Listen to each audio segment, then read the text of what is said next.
and he will tell you more about what he has done to model the epidemic. Please, Professor Tiggersen, you have 25 minutes. Thank you very much, and thank you for the kind invitation to join this event. I've been looking forward to this. I certainly enjoyed the talks yesterday. Here, let me share my screen. There. Can you just confirm that you can see my title slide now? Not yet. Oh, not yet. Okay. I'll try again.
Occasions. I won't tire you with the details of when schools were reopened, when restaurants were reopened, etc.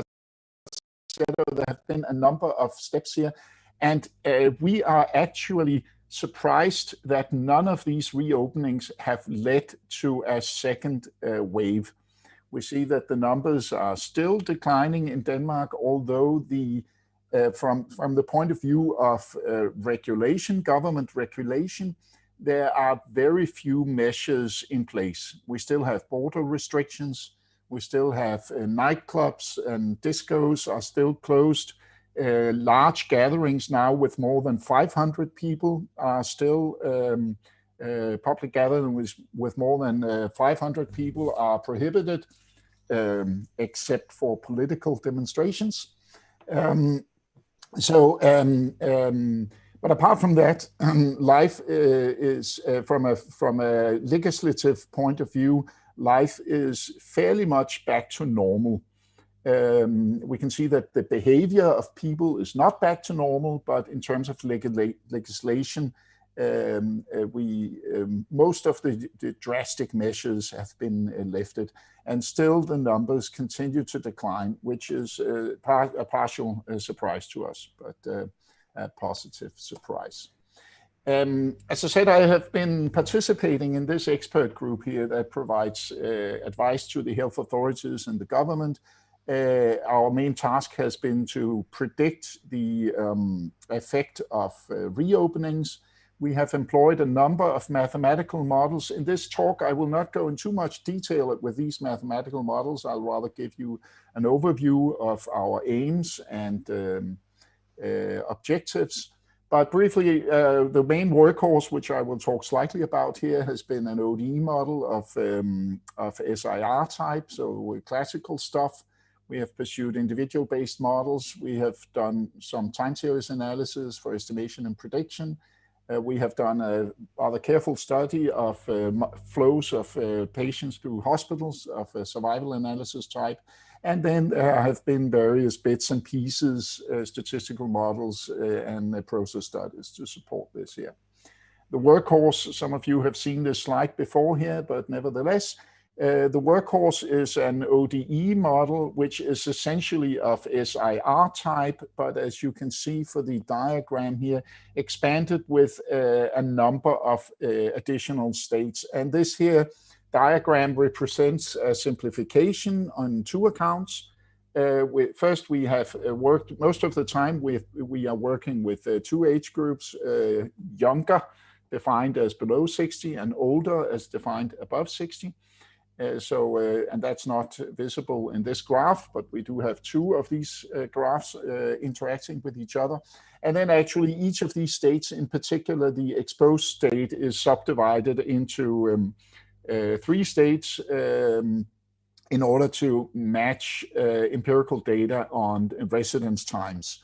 If this here was a single state, then you would have exponential residence times, but the data suggests gamma distributed residence times, and therefore we have 3 internal states to represent that particular exposed state, and similar for the infected states.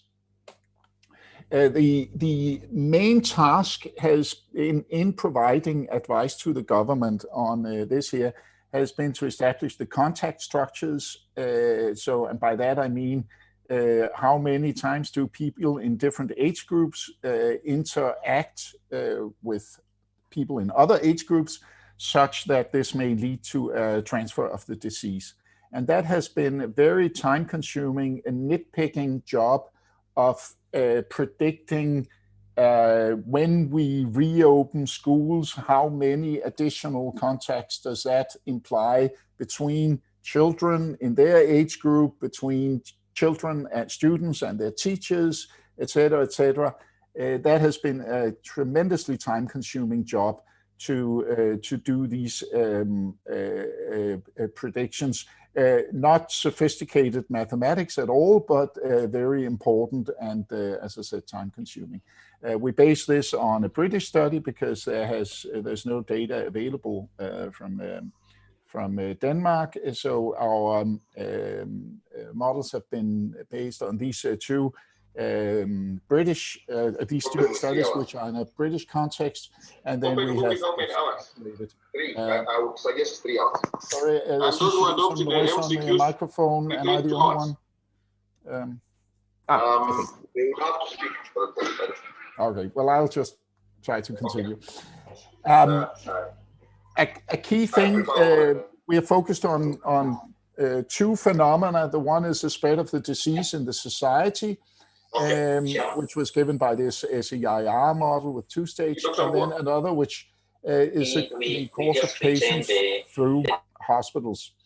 And this component has been key because the objective of the entire modeling effort has to be to predict the load on the healthcare system. And therefore, we have this statistical model which estimates, for example, for patients under 60 years,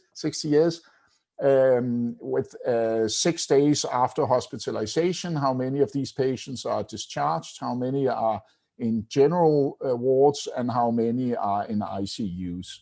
This here is estimated non-parametrically and then fed in as convolution kernels, where we can then convolve the hospitalizations with these transfer functions to get the hospital loads.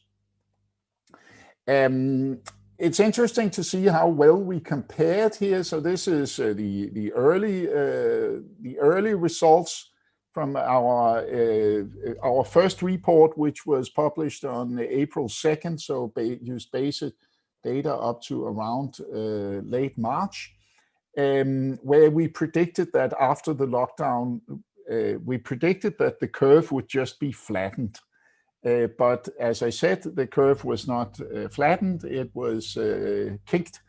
And that simply means that we interpret this as social distancing was more effective than we had predicted. That means that we, in ballpark numbers, we got the hospitalizations, we overestimated them with, so that the actual data was only 2/3 of the predictions. I think that's, we're not ashamed of that, given the amount of data that was available at that time. I think that is a reasonable fit, but I'll leave for you yourself to judge on that. That was what it gave.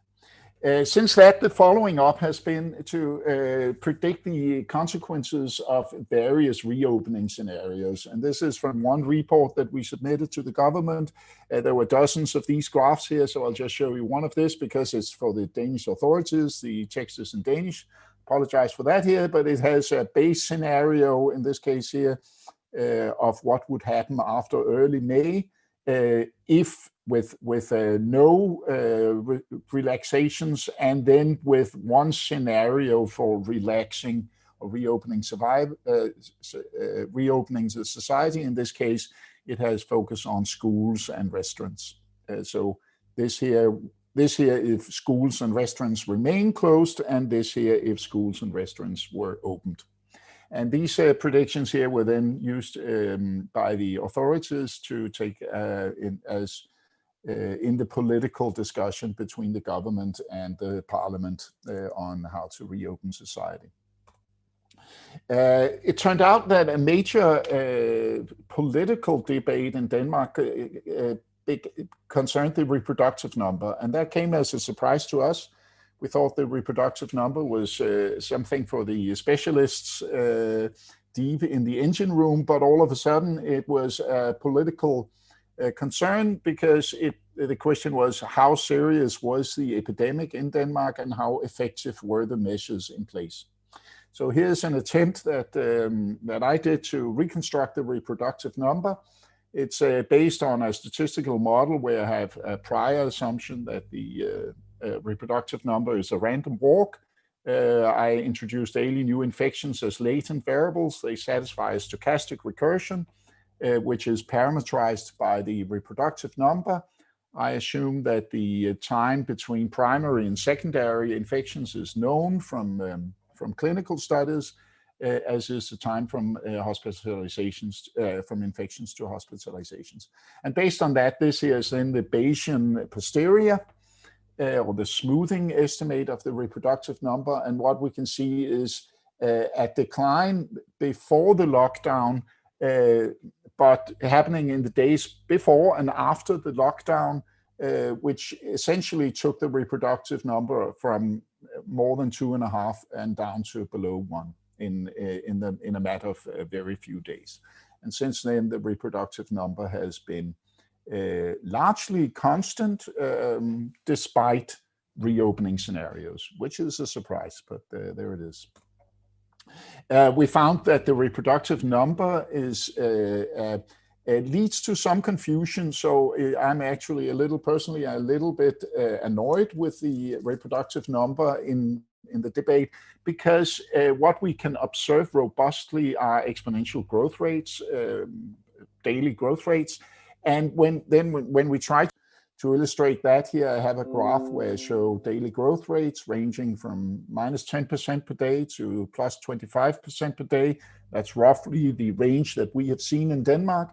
And then different values for the reproductive number based on SII model, SEIR model, with different assumptions of the serial interval, either 5 days or 7 days. In the early phase, we thought that we had roughly 7 days serial interval. Now we believe we have roughly 5 days serial interval.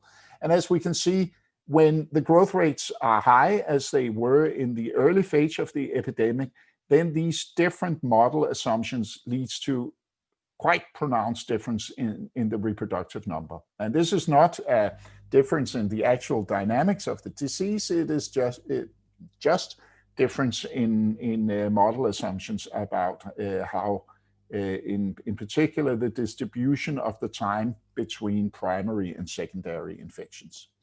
And that tends to mud the debate. So comparisons of the reproductive numbers between studies should be done carefully. Our big question now is what happened to the epidemic? We haven't seen the second wave yet. We have seen local outbreaks, and they are controlled locally now by local measures. And this is in despite of the fact that in Denmark, we are very far from herd immunity. We have roughly 2% seroconversions. As I said, the restrictions that are in place now are mostly concern large groups and large events. And that leads to the two hypotheses for why are we not seeing a second wave. And the one says that the super spreaders and super spreading events are critically important. And the other says that public awareness and compliance remains high, even if there is no very few government measures to control the epidemic still in place. And these are two competing hypotheses for why we are not seeing a second wave yet. We know that at this point here in Denmark, the structure of the epidemic is given to a high degree by differences in socioeconomics and subcultures and singular events. And to see that here on the left figure here, I have the cumulative incidence per 100,000 inhabitants over the entire country of Denmark. And we can see there is a fairly sharp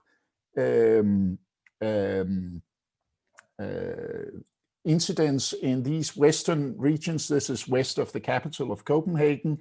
And this is, should we say, blue-collar neighborhoods. Whereas the white-collar neighborhoods where people can stay at home from work and work over Zoom, as we are doing right now, these neighborhoods tend to have less incidence. So there's a coupling between socioeconomics and dynamics of the disease definitely happening now that has to do with work situations, and it has to do with how close people live together. Then when we go over the last 7 days here, we see that there is a very localized outbreak in this rural, quite remote region of Denmark and northern Jutland here. And this has been linked, which is sort of the black swan now. This has been linked to an outbreak on mink farms. Mink farms here. So, we are not particularly concerned about this, but we believe that there is taking place infections in mink farms and also between mink and humans. This is not a major concern, but something that we have to be aware of. In this particular case here, it has led to the culling of the mink in these farms here, but no panic regarding that yet. As I said, one hypothesis for why there is no second wave yet is that compliance is still high. To examine that, there's a project called the HOPE project, which monitors the public sentiment. And this left graph here shows the compliance. There are three measures. The red one here is how large a group of the population wash their hands more than 10 times per day. I can personally tell you that washing hands 10 times per day, that's quite a lot. Myself, I'm embarrassed to say that I, not on every day, I reach 10 times hand washing per day. But anyway, we can see that a fairly large group in the population tend to avoid crowds. A crowd here is defined as more than 10 people, and to avoid crowds to a higher degree than they did before the epidemic. So people still avoid crowds, even if these crowds are not illegal. The top line here is simply a question: do you think in general that your behavior is changed relative to the before the epidemic? And we can see that something like 95% of the population have changed their behavior. It doesn't say how much or how drastically or what is the effect, but we can certainly see that people have changed their behavior voluntarily. This here does not include legislation, but voluntary changes in behavior. And that may be an important reason why the epidemic is still under control. We see some decline in these numbers, so people are beginning to relax, and we feel that may lead to a second wave. These people also, this project is also monitoring the optimism and the fear.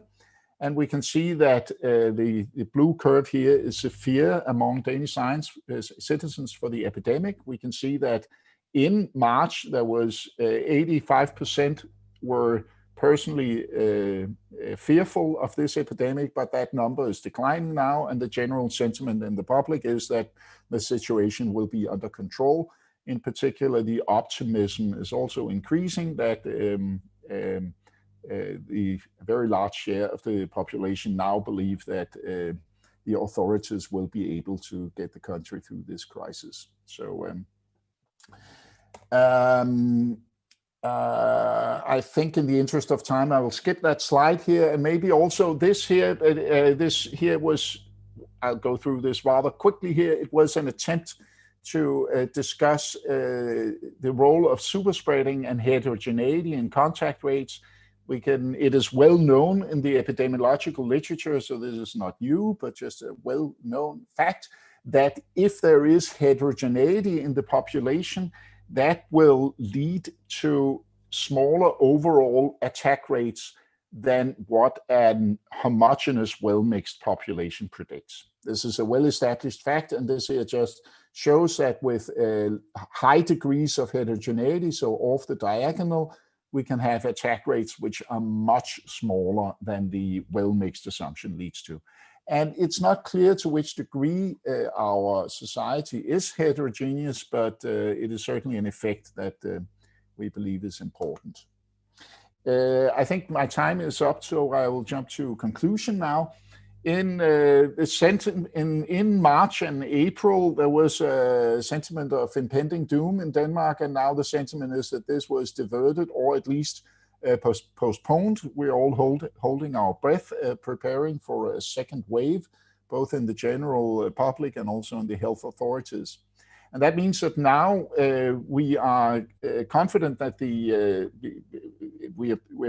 is possible to control this epidemic, and that means that the discussion is now about which measures are most effective and what are proportional mitigations.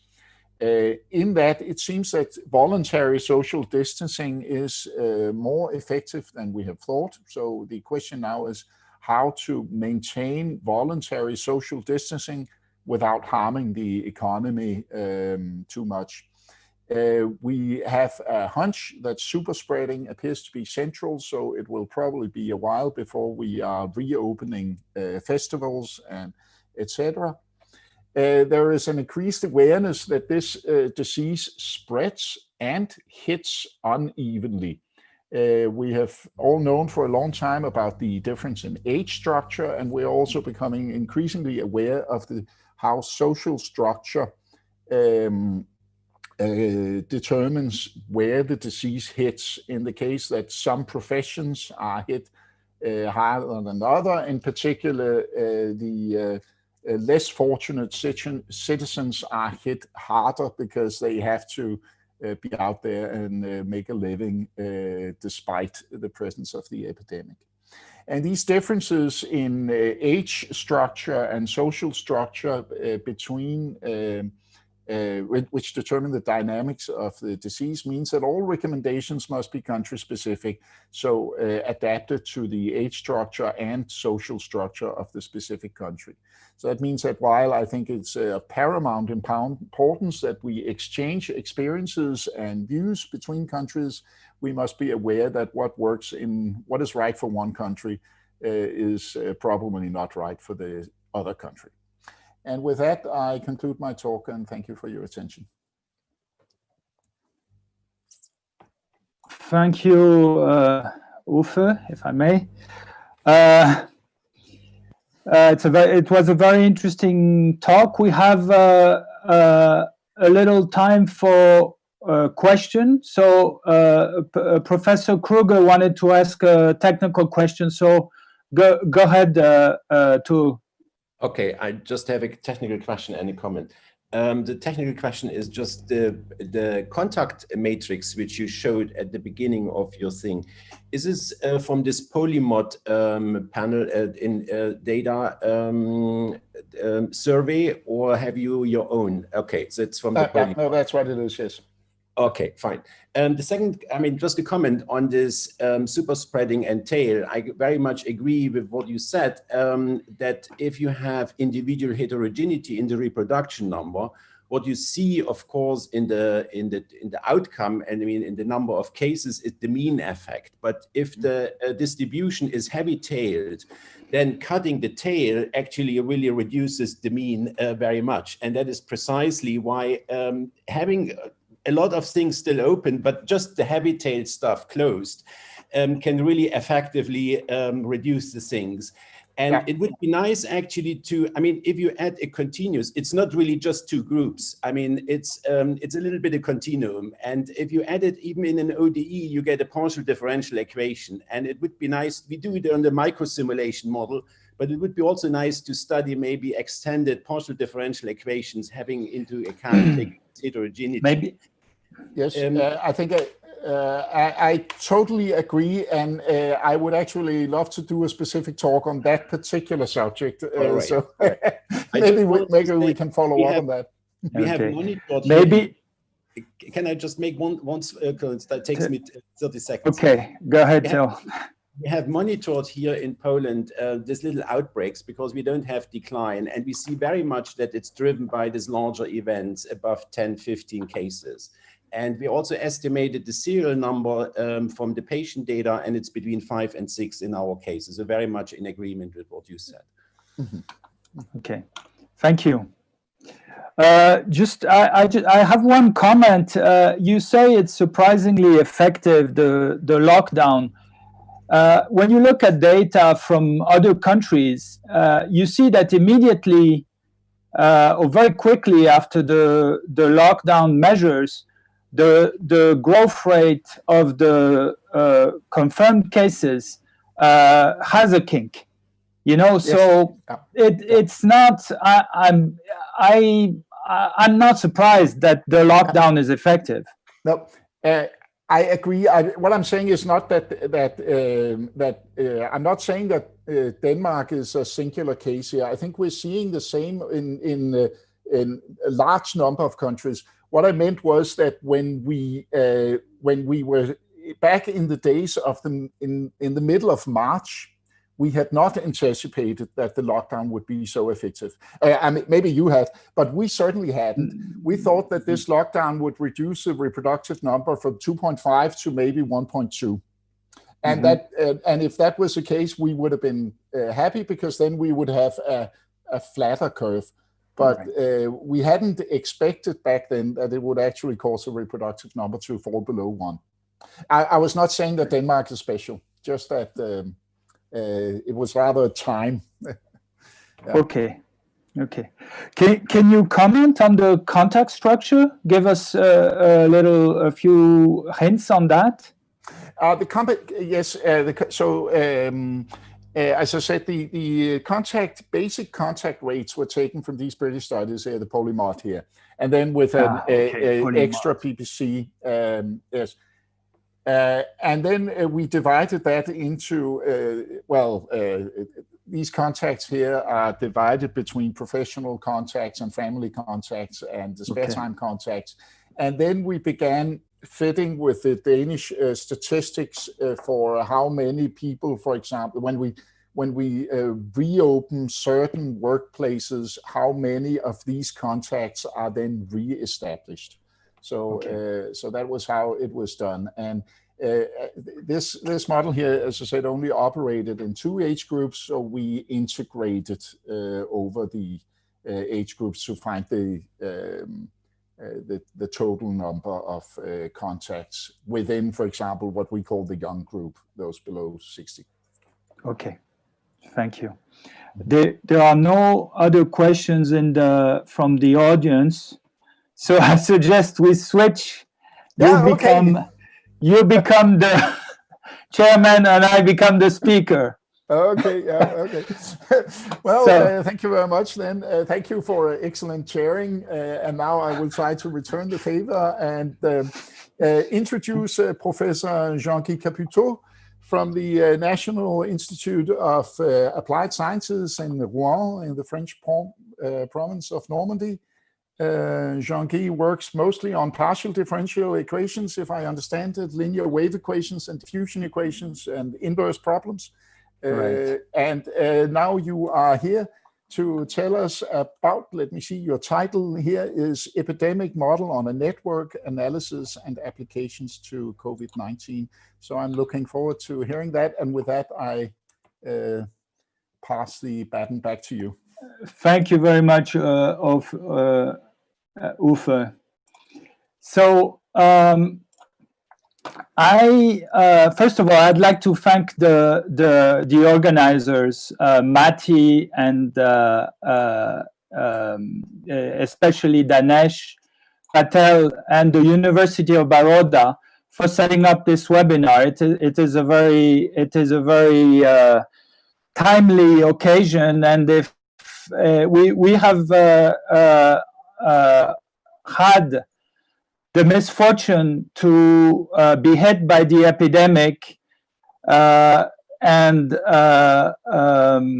you are just in India, you're just feeling it. So maybe we can share some of our intuition about this. Uffe, is my screen visible? Yeah, it's visible. Excellent. So let me tell you about the talk.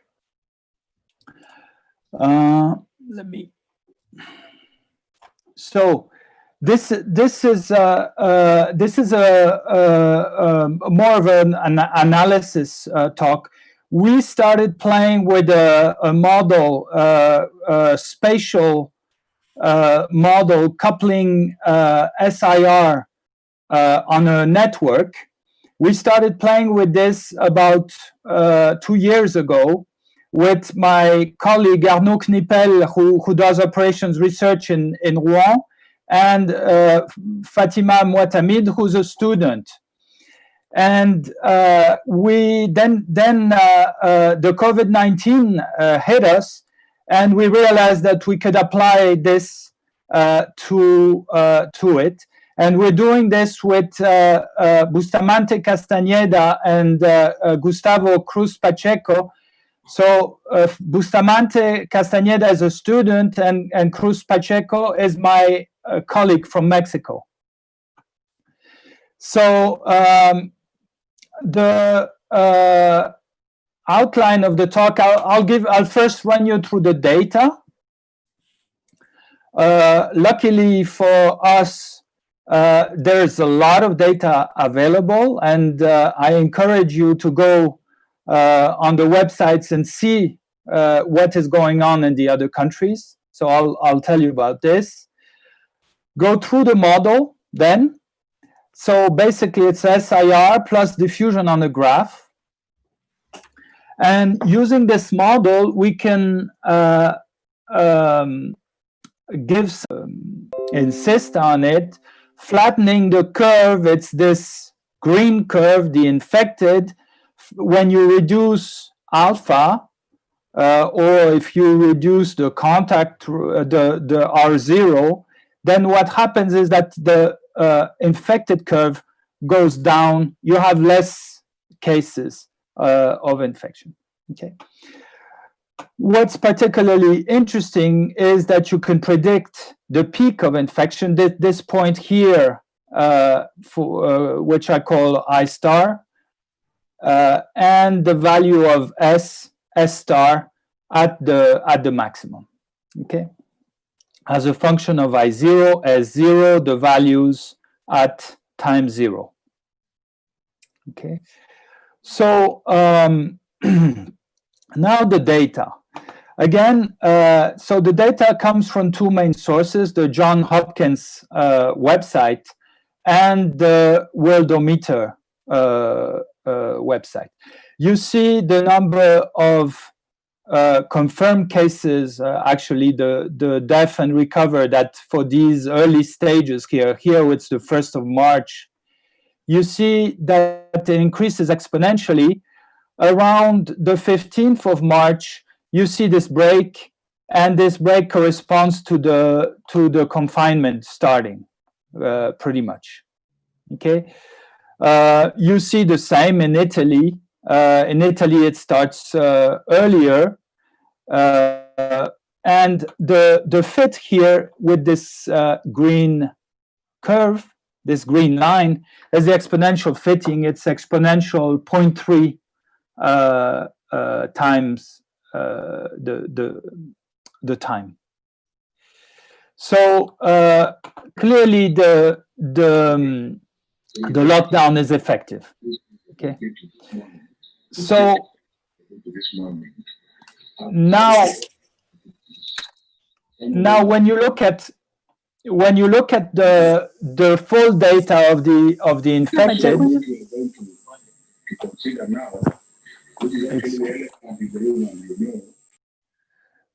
when you look at the data of the infected for two countries, Germany and Italy, it fits pretty well with the SIR model.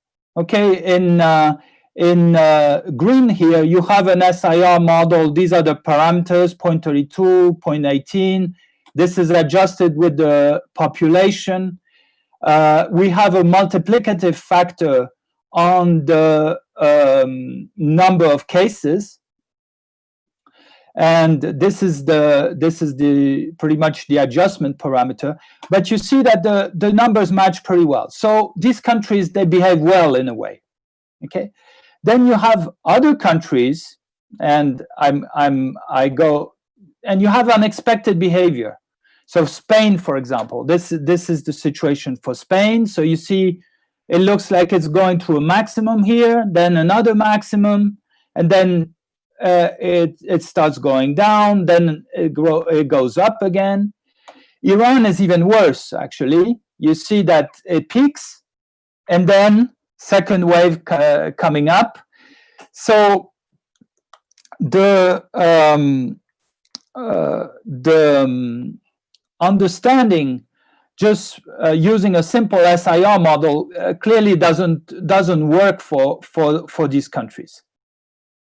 Okay, if you look at France on the regional data, this is the situation for France. The hospital admissions on April 5th to 2020, you see that there's huge clusters on the east here, huge cluster in Paris, 11,474 cases in Paris, and the rest of France is very quiet. These are the other regions of France. All the west is fairly quiet. You have the north and the Lyon area, which has some activity, and also Marseille and Nice, but all the west is quiet. So it's a very heterogeneous situation. Okay, if you look, so here's the data. The data comes from this website. These are data scientists who have compiled the data. And if there's a lesson maybe of the epidemic, is we need data or more data. It's very important to have this data. So by data I mean confirmed, recovered, and deaths, of course, but essentially confirmed and recovered to get an idea of the progression of the epidemic. So this is the situation in France. Again, the regional data. You see the in and out fluxes from the hospital every day. April 1st, April 15. So there's 4 regions presented: Paris, pink; the East, in green; and Rhône, in blue; and Normandy, where I live, in yellow. So first remark is that you have the East, which starts before everybody else. The East is clearly peaking before Paris. This is due to a super spreader event we had in Mulhouse. So the number of cases increased very rapidly in the East, and then it spread over to Paris and the rest of the regions. Okay. The confinement starts here. Okay, so initially you see that these the initial values here are higher for the East than for Paris and Normandy. Normandy is very quiet. You see, there's a very weak peak happening. Okay, so. The motivation, this data is also a motivation for the model. And here's the model. This is so geographically you have a graph, okay, geographic graph. I'm showing you here the situation for Mexico, but these are the equations. So essentially SI model, okay, the recovered are not even in the model. We just work with S and I, and the additional ingredient is a mobility from one node to the other. Okay, so let's say J is equal to 1. You see that 1 is coupled to 2, to 3, and to 5. So you have exchange of infected from 1 to 2, and 2 to 1, etc., from one to its neighbors through this term here. Okay, if you look, so the model was suggested by Brookman and Helbling in 2013 to model the influenza. It was suggested in a more complicated way. We really stripped it down to its bare bones. In particular, the probabilities were not symmetric, and there were other complicated things. Anyway, the model is well posed. It's positive. So there's nothing to worry about on the math side. You can reduce it to a graph Laplacian. So these are the equations. S is now the vector, S1, S2, Sn. And the same for I. And you couple the S and the I with this graph Laplacian matrix. The graph Laplacian, for those of you who don't know, it's a generalization of finite difference. If take the node 1, for example, the node to 3 other nodes, 2, 3, and 5. So I put 1 here for 2, 1 for 3, and 1 for 5, and so on. This is how you build the graph Laplacian. So the influence, let's first see what happens with this model. And a first thing to examine is what happens with the diffusion. So the same graph, the 6-node graph that I was talking about before, the left, the diffusion is small, is large, I'm sorry, and the right, the diffusion is small. Okay, and I start the outbreak at node 6. So this black guy here is node 6, and you see at after some time you have the peak at 5, then at 1 and 4, then at 3 and 2 finally. Okay, but everything sort of happens simultaneously. This is a situation when, for example, there's no confinement. Okay, people are free to roam, to go from one city to another, from one area of the city to another area of the city. And you see that the epidemic is synchronous over the whole network. Here on the right-hand side, there is some sort of distancing, or at least some time for the epidemic to travel. Okay, so it starts at 6, after some time it reaches 5, and then after some time it reaches 1 and 4, okay, simultaneously. 1 and 4 are at the same distance, and then once it's here, it reaches 3 and 2. 2 is the last one to be reached because because 1 and 4 are in contact with 3. So this explains the advance for 3. Okay, and using this model, you can devise an epidemic criterion. Okay, the equations for the infected, the IDT, you at the onset, you can reduce it to some matrix acting on I. And this matrix, what is it? It's just your graph Laplacian, your beta term, this is the identity, and you have your sources which will feed the epidemic. And there's an epidemic if one of the eigenvalues of this matrix sigma A is positive. Okay. Of course, this makes sense when there is a network, when epsilon is not too small.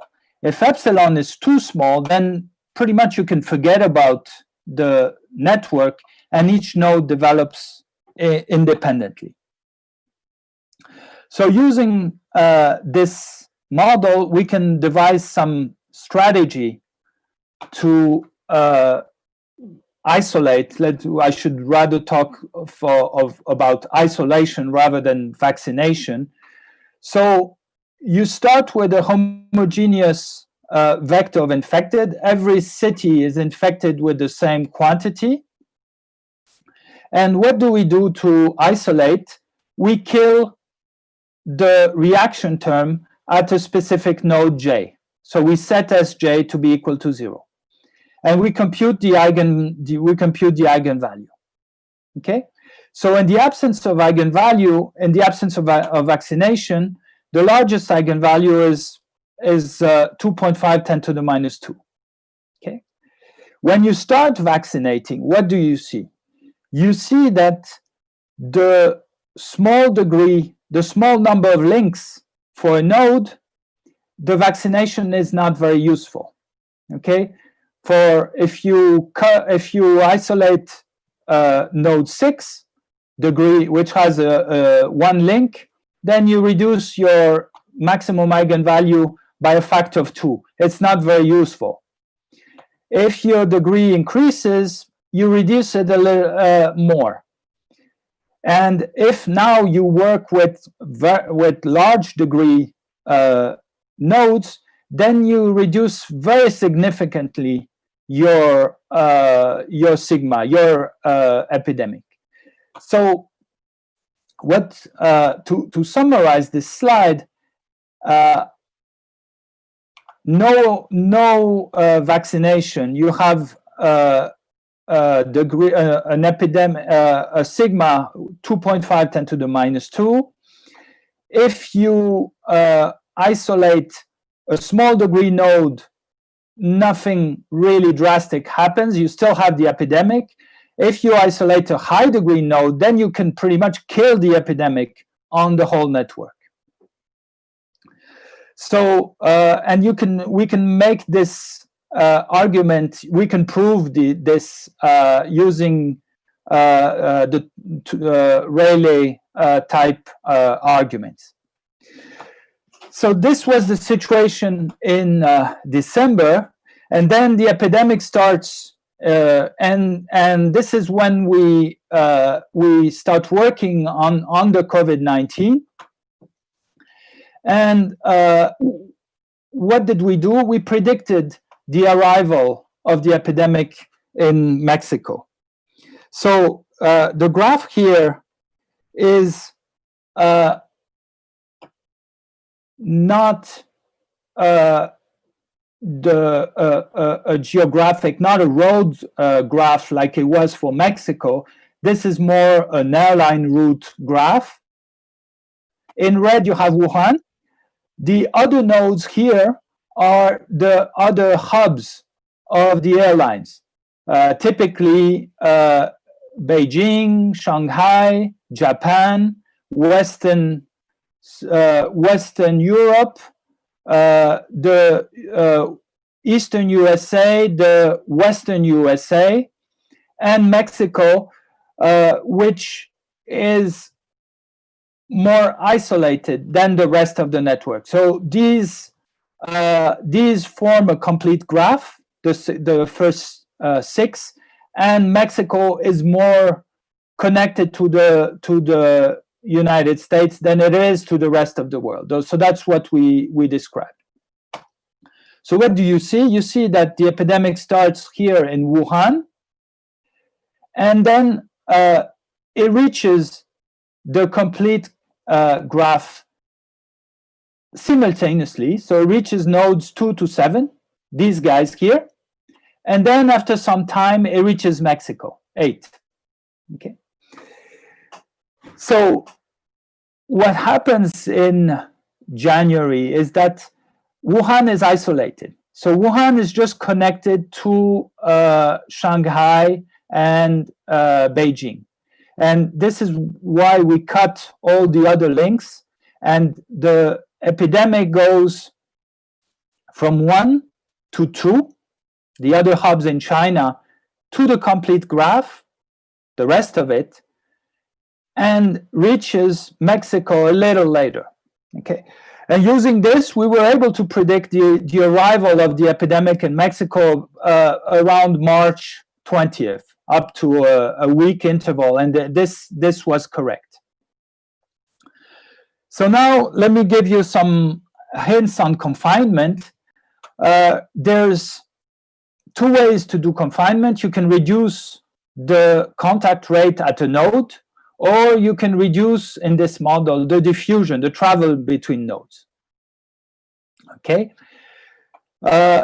First, reducing the alpha.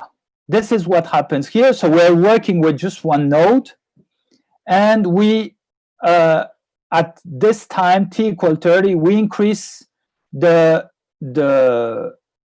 alpha from 0.3 to 0.5. And you see you have a little bump here. The number of infected is increased. There's nothing drastic happening here. Okay. If you increase the diffusion, then things can be pretty bad. This is increasing the diffusion, the left panel, increasing the diffusion at time equal 15, below the peak, before the peak. And you see that I'm working here with two nodes. Think of Paris, the big node, and Normandy, the small. I'm just plotting the infected. You see that the bump in infected in Normandy due to this increase in diffusion. Okay, if you deconfine after the peak, it's not as bad. Okay, you see that you prolong the infected, but you don't have such a big influx as before the peak.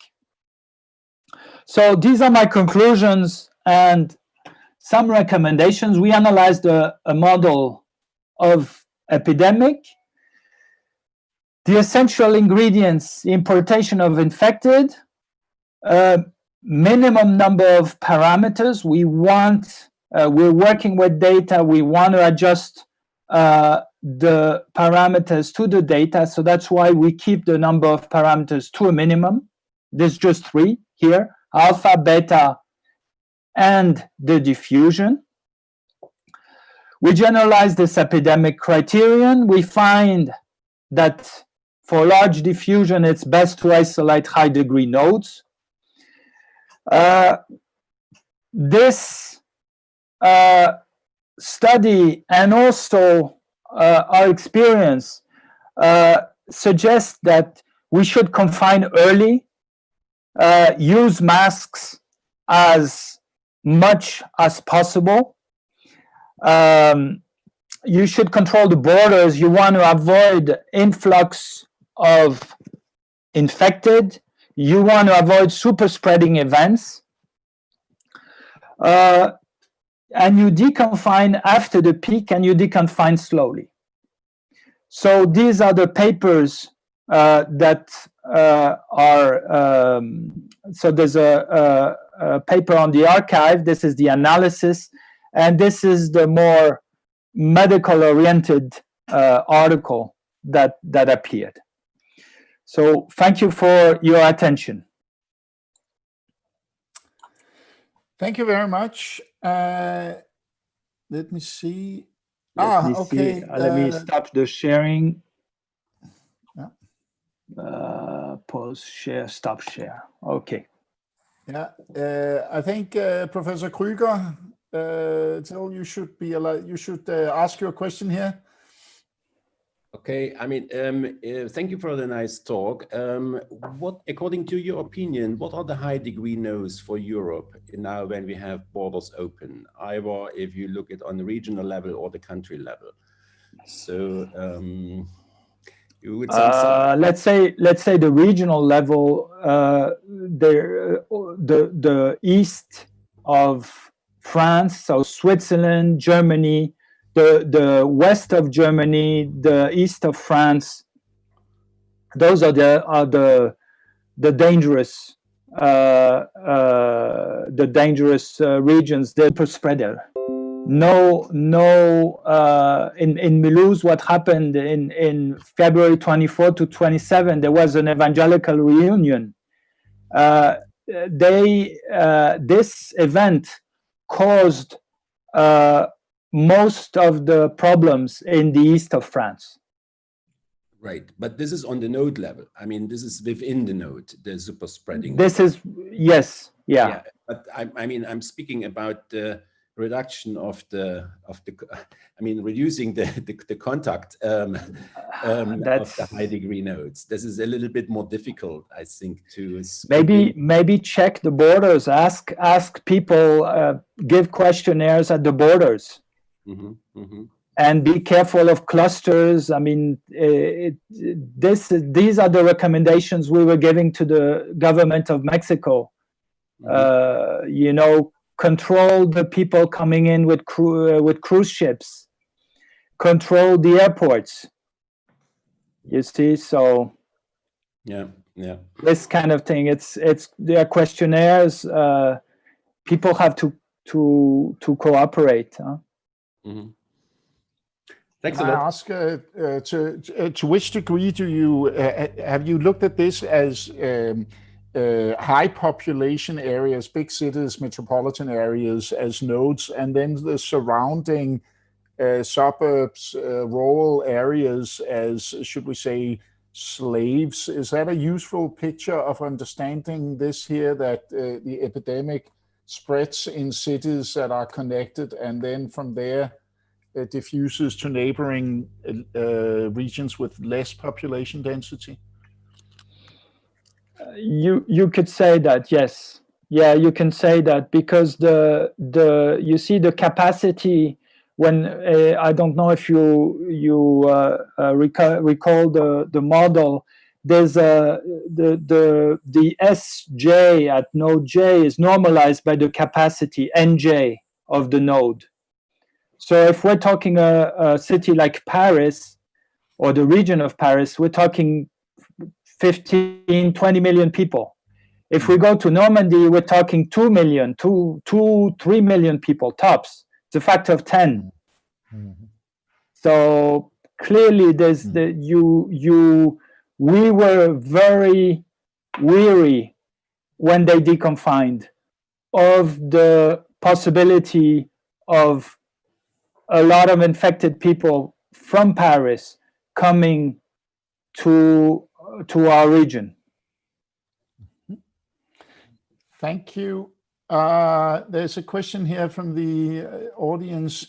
If social parameters impact the model, that's how it's stated. So it's not entirely clear to me what the social parameters mean, but can you say something about that, social parameters in this model? The model is very coarse-grained here. At this level, social parameters. There's no. We don't. We would have to go into more details, but at this level, there's no social parameters. Thank you very much. With that, I think it is time for me to thank you once again, Jean-Guy, and then pass on the baton to our next moderator, who is Professor Will Childers. Yeah, thank you very much for chairing this interesting meeting. And it's my pleasure to introduce the next speaker, and that's Robin Thompson. He's a junior research fellow in mathematical epidemiology at Christ Church, University of Oxford. His research involves using mathematical models to represent the epidemiologic and evolutionary behavior of infectious disease outbreaks. This includes using statistical methods to estimate the parameters associated with disease spread and pathogen evolution, and using the stochastic and deterministic models that he develops to generate forward projections. The main aims are not only to generate forecasts of specific outbreaks, but also to understand how disease is spread, so that forecasts can be made and control interventions can be planned with more precision. So happy to give the floor to Robin Thompson. Thank you very much. Thanks very much for that introduction. Hopefully you can now see the slides okay. Does that all look okay? That's fine. Great, excellent. Yeah, so as you just heard, I'm based at the University of Oxford in the UK, and I work at Christ Church, one of the colleges in Oxford, but also in the Mathematical Institute. And I'm going to talk about some work that I did in the early stages of the COVID-19 pandemic. So So in general, my overall program of research is about using mathematical models to answer questions at different stages of an infectious disease outbreak. And as an outbreak goes on, the kinds of questions that mathematics can be used to answer will change substantially. So in the very initial stage of an outbreak, the most important questions are questions like, are the initial cases going to lead on to spark a really large epidemic? Or are the initial cases going to fade out as just a minor outbreak? We're also interested in questions like, well, which interventions can we introduce to reduce the chance of having a large epidemic when there are just a small number of cases?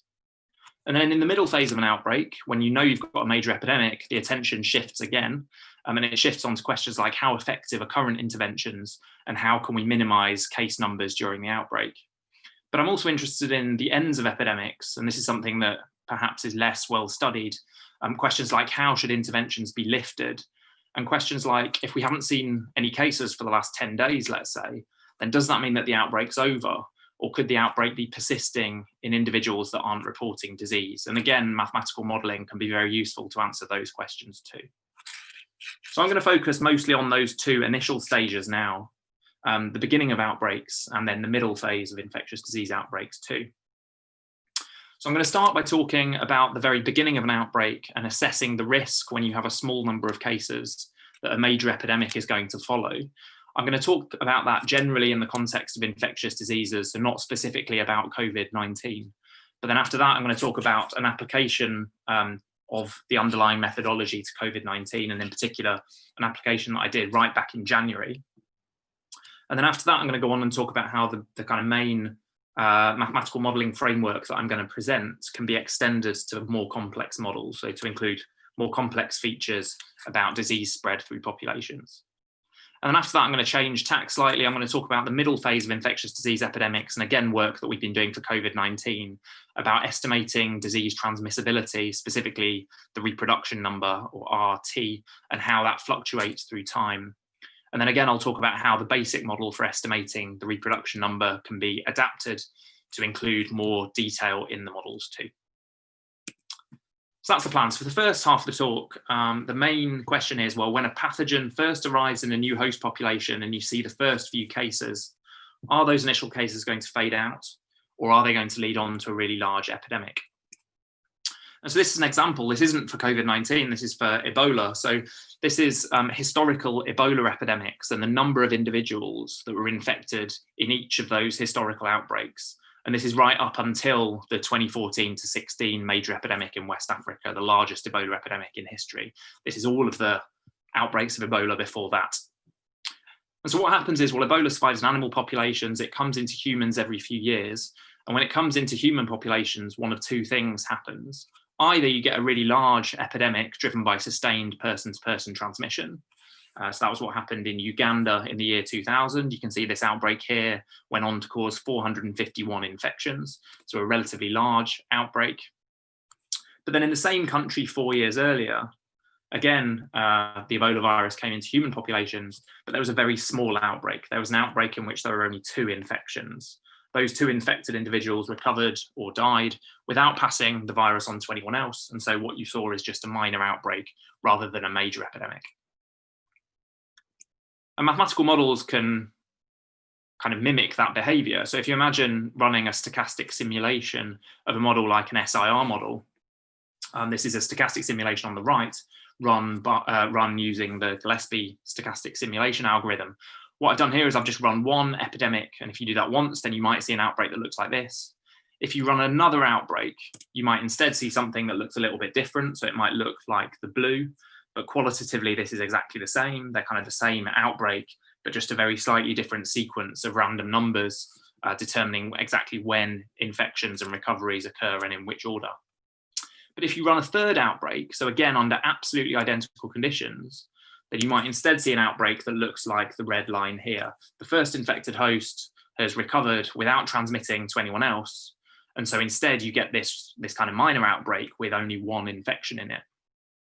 And so what this shows is that by running these epidemics under identical conditions, just based on randomness, you can either see a really large epidemic like the blue and the black, or you can see a very small outbreak like the red. And that mimics what we saw on the previous slide for Ebola, where you could either have large epidemics or very small outbreaks. Okay, so this leads on quite naturally then to the idea that there's some sort of epidemic risk whenever you have cases arriving in a new population. So if you ran 1 million simulations of your mathematical model, of your simulation model, and they all look like the blue and the black, then you would conclude that the epidemic risk is 1. If you ran 1 million simulations of your epidemic model and they instead all look like the red, then you would conclude that the epidemic risk is 0. But most likely is that you run a large number of simulations and some of them look like the blue and the black. And the proportion that look like the blue and the black would be your epidemic risk. That's the probability of seeing a large epidemic starting from a small number of cases. But it turns out that we can actually approximate the probability of getting a major epidemic analytically. So we don't have to run a huge number of simulations of a stochastic epidemiological model. We can instead make an approximation. And this is how we do that. So we say, well, let's suppose that what we want to know is we want to know the major epidemic probability starting from just 1 infected individual. We then write down Q subscript I as the probability of not getting a major epidemic starting from I infected individuals.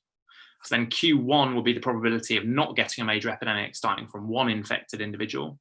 And then 1 minus Q1 would be the probability of a major epidemic starting from 1 infected individual. So in other words, 1 minus Q1 is the quantity that we want to find out. So that's the probability of a major epidemic starting from an imported case. Okay, so if we have just 1 infected individual, there are 2 possibilities for what happens next. So we can write down the probability of no major epidemic starting from 1 infected individual as either that 1 infected individual infects someone else, and then we have 2 infected individuals, or that 1 infected individual recovers, and then we have no infected individuals. So in other words, starting from 1 infected host, we can condition on what happens next. Either an infection happens or a recovery happens. And then what we can say is we can say, well, what is the probability of no major epidemic starting from no infected individuals? Well, if there aren't any infected individuals, then there definitely isn't going to be a major epidemic. So Q0, the probability of no major epidemic starting from no infected individuals, is simply equal to 1. So Q0 is 1. And then Q2 is the probability of no major epidemic starting from 2 infected individuals. And if there are 2 infected individuals and you don't want a major epidemic, what you want is no major epidemic to follow from either of those infected hosts. And the probability of no major epidemic from the first infected host is Q1. And the probability of no major epidemic from the second infected host is also Q1. And so if those 2 infected individuals are independent, then Q2 is simply equal to no major epidemic from either. In other words, Q1 times by Q1. So in other words, you can approximate Q2 as Q1 squared. And so if we substitute those 2 things in, then we have this equation for Q1, and this is good because this is a quadratic which we can solve. And if we solve the quadratic, we get 2 solutions. And I'm going to focus on this solution here. So this solution here is simply 1 divided by the reproduction number of the pathogen. And so in other words, what we want is the probability of a major epidemic. That's 1 minus 1 divided by the reproduction number of the pathogen. So that's the thing we want. That's the probability of a major epidemic. Okay. And so in particular, this kind of work has been the basis for a number of papers that I've gone on to write. Broadly, what you see is this. You see that if you have a very transmissible pathogen, that's a pathogen with a high reproduction number, then the epidemic risk is very high. Whereas if you have a pathogen that's a lot less transmissible, then the epidemic risk is much, much lower. Okay, so that all kind of makes sense. So now I'm going to go, so that's some kind of general theory about how epidemic risks can be derived. What I'm now going to go on and do is talk about applying this right back at the beginning of the COVID-19 outbreak. And so the first that I knew of the COVID-19 outbreak was when I saw this thing in the top left. So this notice was posted on Twitter right back in January. I think it was something like January the 8th or January the 9th. And at that point, I was visiting one of my collaborators in Japan. And we saw this notice. And what this notice says is it says there have been a number of cases of atypical pneumonia that have been observed in the city of Wuhan. And the thing that those atypical pneumonia cases have in common is that they had all visited the Huanan seafood market, which is this market down in the bottom left. And of course, what happened next, we all know, which is that the numbers of cases started to increase. So in particular, By the 20th of January, we got up to 291 reported cases, most of which were in Hubei province, the province that Wuhan is a city in. But then only a couple of days later, so on the 22nd of January, we were up to 446 reported cases, including cases in different parts of China too. And the day after that, the first data from patients was released. So it's very incomplete data, but there was data from 70 different patients. And the question that I was asking at that point was, well, we know that we've got this really large epidemic that started in China. What is the risk of getting a major epidemic in countries outside of China? So for example, looking at the UK, what is the probability that we see a major epidemic of this coronavirus in the UK? And this relates back to the question that I was talking about a moment ago, specifically estimating epidemic probabilities. So this is what we did. So what you'll remember from the stuff that I presented a minute ago was that the epidemic probability depended on the reproduction number. So the reproduction number is, if someone gets infected, then it's how many people they're likely to go on and infect. And in particular, the reproduction number is the product of the rate at which an individual causes new infections, and then how long individuals are infectious for. And so this patient data provided very useful information on the second of these quantities, so the duration of infection. In particular, in the patient data, there was data for individual patients on the days that the individuals said that they developed symptoms, and then also the days on which the individuals reported to hospital. So this is one example. This is just for one patient. This patient developed symptoms on the 10th of January and then was hospitalized one day later on the 11th of January. What this means isn't that there was one day between symptoms and hospitalization. It actually means that the symptom onset to hospitalization period lies in some range between 0 and 2 days, because it could be the case that this individual developed symptoms at the very end of the 10th of January and then was hospitalized at the very beginning of the 11th of January, in which case that period would be basically 0 days. But it could also be the case that that individual developed symptoms right at the beginning of the 10th of January and was hospitalized right at the end of the 11th of January, in which case the symptom onset to hospitalization period would be 2 days. And so if we assume that the time between symptom onset and hospitalization is a period in which the individual could have been out there and spreading the virus in the community, which is what we believed at that point, then what that would tell us is that they were out there and spreading the virus in the community for between 0 and 2 days. Robin? Yes, hello. There is Till Kruger wants to make a comment on the outbreak probability. Can you do that? Sure, yes, please do. Till?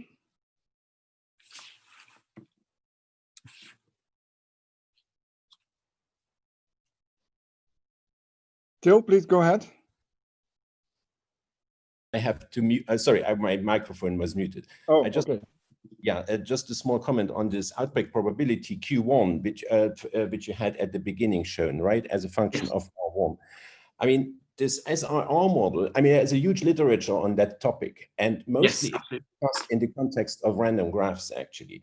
And so if you go to the microscopic model corresponding to the classical SIR model, it's an Erdős-Rényi graph with exponential times in the infection times. And for that, you have this, since 50 years known, this outbreak probability is actually the outbreak probability of the associated branching process if you start with one infected.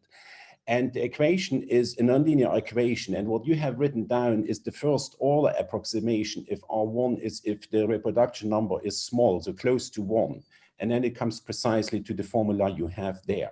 But you can generalize this very much, including really much more complicated structure. And then it's essentially a nonlinear integral equation, which has nice analytic properties to solve. You can read it maybe in the paper by Bolobach, Janssen, and Jordan from Cambridge. And the phase transition is given by the spectral norm of the associated transfer operator for the branching process, which describes the local outbreaks structure. I just wanted to comment that there is a big bunch on literature, and it's very well understood how to compute those things, even in much more complicated situations. Yeah, absolutely. Yeah, that's really helpful. That's really helpful. And in fact, yeah, you're absolutely right that there've been a huge number of extensions to include lots of different things. So network structure being one thing, but also, as you said, the basic underlying assumption of the simple SIR model is to assume an exponential distributed infectious period. You can extend it in other directions too, so you can have gamma distributed infectious periods, and you can do all that analytically. And the Poisson number of secondary cases. This is the second thing. Absolutely, yeah, absolutely. Yes, you're absolutely right. This is a very well established kind of area of research for sure. So yeah, thanks. Okay. So just then to go back to then applying this to COVID-19. So we have this interval censored data. So we have data from lots of patients where we have intervals in which these individuals might be infectious. And so what we did then is we tried to estimate from this very limited patient data, we estimated the period between symptom onset and hospitalization and what that distribution looks like as a proxy for the infectious period. So in particular, we estimated a rate of removal, so a rate at which individuals go from being infectious to being removed. So in other words, a rate at which individuals go from being symptomatic to then being hospitalized and isolated. And what we did is we then used the very basic approach that I mentioned earlier in this talk to then estimate the probability if someone with similar characteristics to a patient in China came to another country, so came to the UK, for example, the probability that there is then a major epidemic in that country. And so what we found is that the central estimate based on the parameter estimation that I talked about on the previous slide, the central estimate is that there's about 40% chance every time an imported case goes to a new location of seeing a large epidemic. But actually based on the parameter uncertainty, that 40% chance could be anywhere between about 20% and about 60%. But the key result here, the key result wasn't the exact numbers. The key result is actually the figure on the right-hand side, which is that if you can reduce the period at which individuals that are infectious are out there and spreading the virus in the community, then you can achieve a very substantial reduction in the epidemic probability. So in other words, the key conclusion from our paper was, well, if we want to prevent or if we want to delay outbreaks in countries around the world, then really intense surveillance of imported cases is absolutely critical if we want to reduce the chance of having epidemics everywhere. So that was kind of the key message from this paper that I wrote right back in January when there was very limited information about coronavirus. And as we just heard a moment ago, you can then extend this in a number of different directions. So one direction that you can extend this in is to consider different types of infectious individual. So in particular, one thing you can consider is you can consider individuals that tend to report their disease very quickly and individuals that report their disease very slowly, right? It's not the case that everyone's equally likely to go and report the fact that they're infected after the same time interval. Instead, there are some individuals that are just naturally more inclined to go and report their disease very quickly and others that are likely to report their disease slowly. And so you can include that in the model too. I won't go into any detail about this, but broadly you use the same approximation that I talked about earlier. So you say, well, we'll write down Q, I, J for the probability of not getting a major epidemic, starting from I, fast reporters, and J, slow reporters. You write down equations for Q10 and Q01, so the probability of no major epidemic starting from a fast reporter or from a slow reporter. You condition on what happens next, and then you make the same approximation that I talked about before. So previously I said, well, Q2 is approximately Q1 squared. Now you can say that Q20 is approximately Q10 squared, and then make similar approximations throughout. And if you do that, what you obtain is you obtain two equations with two unknowns in this particular simplified case. And if you do that, you can solve those analytically again to obtain the probability of not getting a major epidemic, starting from a single imported case that's either a fast reporter or a slow reporter.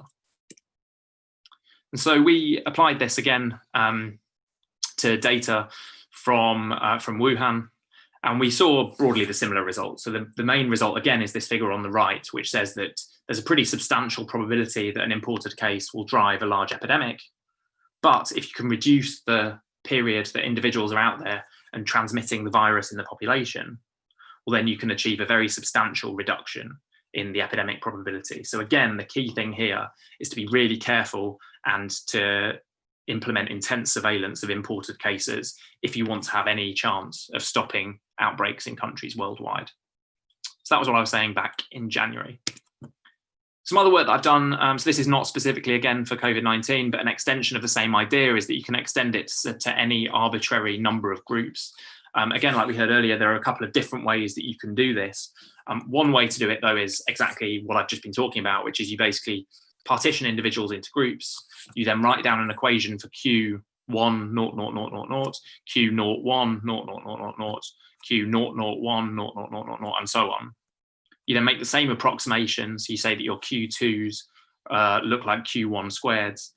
You then write that down, and then what you end up with, if you have M groups, is you end up with M equations and M unknowns, which again you can solve to estimate the probability of a major epidemic, starting from an imported case of a specific age. And so again, this is something that I've been looking at, not in the context of coronavirus, but more generally.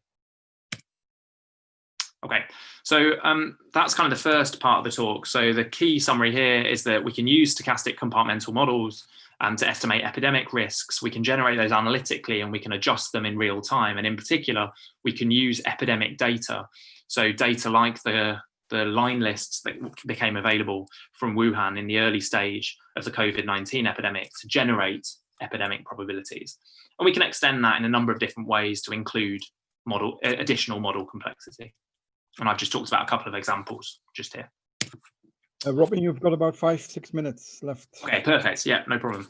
Okay, so what I'm going to talk about now is I'm going to talk about estimating changes in disease transmissibility, specifically estimating reproduction numbers and how that varies throughout an outbreak.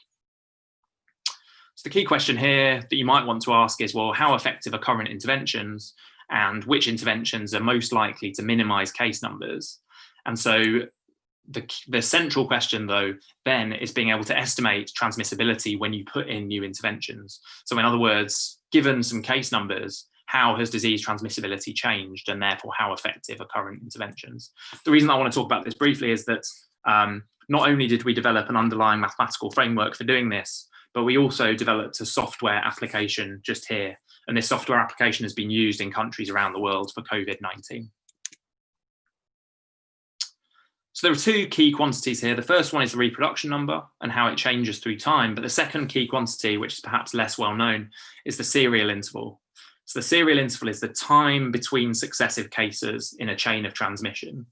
So in other words, what this serial interval distribution would be saying is that if I get infected, then if I go and infect someone else, then the chance that that infection is 1 day later is about 22%.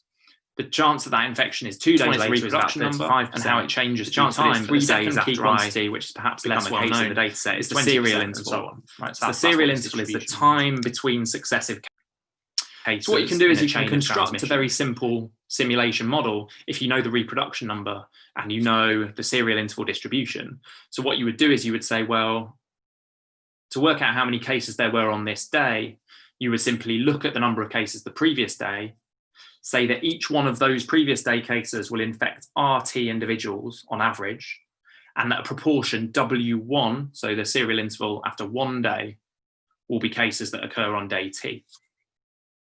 Similarly, you can look at cases from 2 days before, so from this day here, each of those individuals will infect on average RT infected individuals, and a proportion W2 of those cases will appear on day T.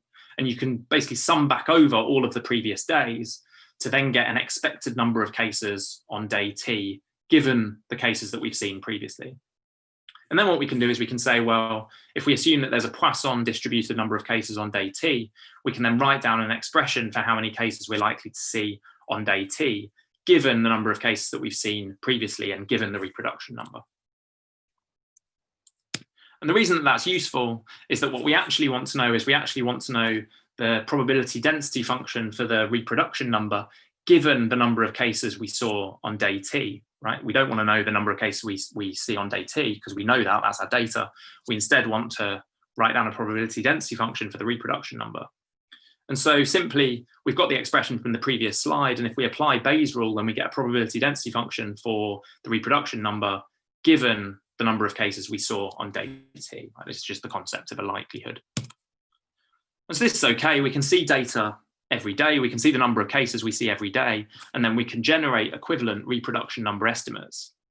And that's fine, but the problem with this is it generates estimates of the reproduction number that are very sensitive to randomness in the number of cases we see. The number of cases we see on a particular day is something that changes kind of randomly based on the number of contacts between individuals. It's not really a property of the reproduction number, it's just a random process.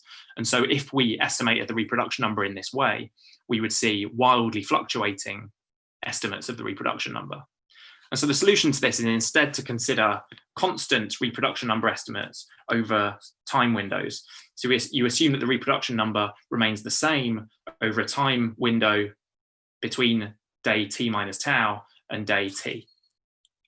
And so if you do that, then you basically follow exactly the same procedure that I described a moment ago. You write down the probability of seeing the data given the reproduction number, and then use Bayes' rule to obtain the probability density function for the reproduction number given cases data from a period of length or a window of length tau days. And so if you do that, what you do is you take in number of cases per day, you make an assumption about the serial interval, you then make an assumption about the window length, so the length over which you're estimating the reproduction number, and then what you obtain is you obtain something like this, which shows you how the reproduction number is changing through time, where on any day your reproduction number estimate depends on the cases data from that day, but also from the tau previous days. That's what the reproduction number estimate is based on. We extended this in a number of different ways. One way that we extended this is to account for imported cases. So the idea here is that if you have a case that's imported to a new location, that case is a recipient case, it's not a recipient case from within your population. So they shouldn't be contributing to the estimate of the reproduction number. And so we extended this underlying basic framework to include that particular feature. If you assume that all of your imported cases contracted the virus locally, then you would massively overestimate the reproduction number. And so this is just an example very briefly to show that. So these are estimates of the reproduction number. This is actually for MERS in Saudi Arabia between 2014 and 2016. This is in the paper that we put together in Epidemics last year. So I won't go into too much detail about it, but the point is that if you assume that all cases arise from local transmission, you get very large reproduction number estimates that are the black. Whereas in reality, if you account for the fact that some of the individuals were imported cases from elsewhere, then you instead get reproduction number estimates that look like the red. And this can be important. This can be very important because something that you're often wanting to find out is whether your reproduction number is above 1 or not. And you can see cases here where the black line is above 1 when the true estimate, the red line, is not. And then this is kind of the final thing. So what we've done so far is we came up with this framework for estimating the reproduction number given a time series of source cases and a time series of recipient cases. In the basic version of the model, you assume that the source cases, the vector of source cases, is the same as the vector of recipient cases. When we account for importations, then we have imported cases that can act as infection sources, but those imported cases are not recipients from within the population. And so including that lowered the reproduction number estimates appropriately. And then going forwards, in theory, you could have time series for source cases and time series for recipient cases that are entirely independent of each other. So for example, if you have data on cases in healthcare workers and data in contacts of healthcare workers, then you could estimate a specific reproduction number estimate for healthcare workers.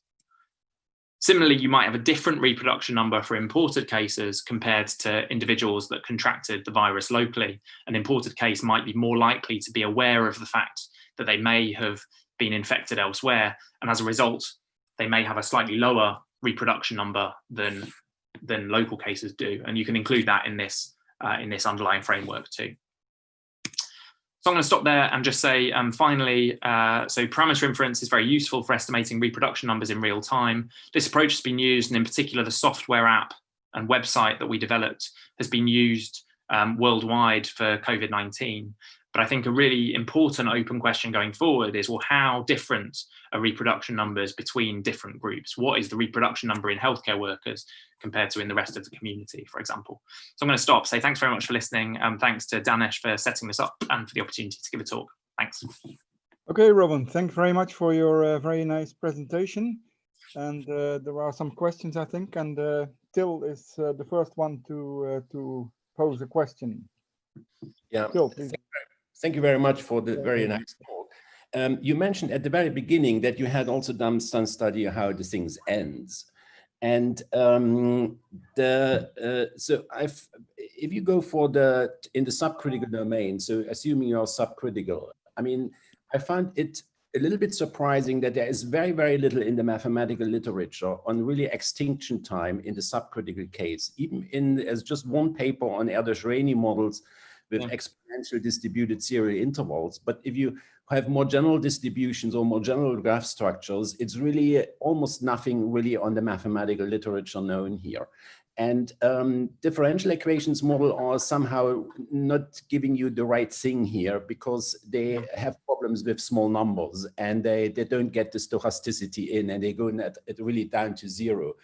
So I would be interested if you have anything to comment on this topic. I mean, yeah.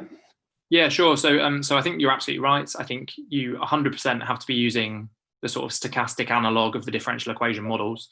That's definitely true because this randomness in when exactly extinction occurs is going to be really important. I think one of the key challenges with it. So I guess there are two distinct kind of sections of research. One section is the one that you alluded to, which is the sort of underlying mathematical theory and development of the underlying mathematics. I think that hasn't been developed very much at all, as you alluded to. The other side of things is the more sort of practical application side of things and applying it to data, in particular, even doing simulation studies. And I think that hasn't been looked at to a great degree either. Something that we did do for Ebola, though, is to look at when Ebola epidemic should be declared over. So the point there is, so what they do there at the moment, if you haven't seen a case for twice the incubation period of the disease, then it's very unlikely that there are cases still out there. The problem with that, though, is it doesn't account at all for the number of individuals that report disease, which again, so you have a kind of stochastic process, but then actually who goes on to report disease is sort of another level of complexity on top of that. I guess you could do it very simply by assuming that maybe some binomial sample of your infectious hosts report disease.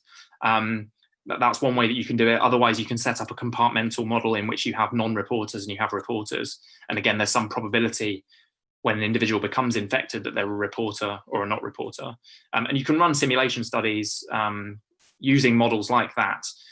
Essentially, you can run a simulation until you see no cases anymore. And then you can extend your simulation beyond that to look at, over lots of simulations, what is the probability that the epidemic is really over, given that you haven't seen any cases for the last however many days it's been in the data.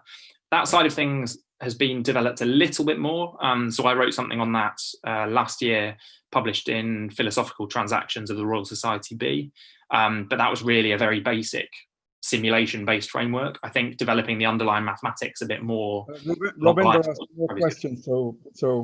Sure. Yeah, sorry. Yeah, that's it. I think more mathematical development is good too. Yeah. In view of time, please, I try to answer a little bit shorter. Okay, sounds good. Jean-Guy Caputo has a question. So Jean-Guy, please, the floor is yours. Hi, Robin. Hi there. My question is, I've been looking at the data for the UK. What is the situation there, and why did they stop reporting the recovered? Yes, that's a very good question. So what is the situation there? I guess, so in fact, the graph that is exactly on the screen at the moment are reproduction number estimates for the UK. As you can see, they stop though right back at the end of May. The reason for this is just the fact that there's a reporting delay, as I guess you know. So the fact that there are delays between infections happening and then being reported, and then further delays between reporting and then appearing in the case notification data. So certainly, it appeared to be the case that the reproduction number was less than 1. It's currently unclear what the effect is going to be here of interventions being relaxed, because that's the situation we're in now. Everything's kind of beginning to be opened back up. In terms of why. In terms of the recovery data, that is a very good question. I don't know of any good data set, and in fact, it'd be something that'd be kind of useful. I don't know of any sensible data set for the UK on individuals being let out of hospital. The only thing I know about is the data that I presume you know about too, which is tested number of cases found through tests and deaths as well. Okay. So it's a good question. I don't have a good answer. There's one final question by Uffe. Okay, thank you. Thank you for the nice talk here. My question was about this role of the imported cases when you estimate the reproductive number. So is it my understanding correct that when a person enters from abroad, you assume that the entire infectious period takes place in the country that they're entering? Or do you actually have the day of entrance included in the analysis? So in the current version of the analysis, what you said first is correct. And the reason for that is the assumption is that they came into the country when they were pre-symptomatic. And when we developed the underlying framework, the assumption was that symptoms and infectiousness coincided.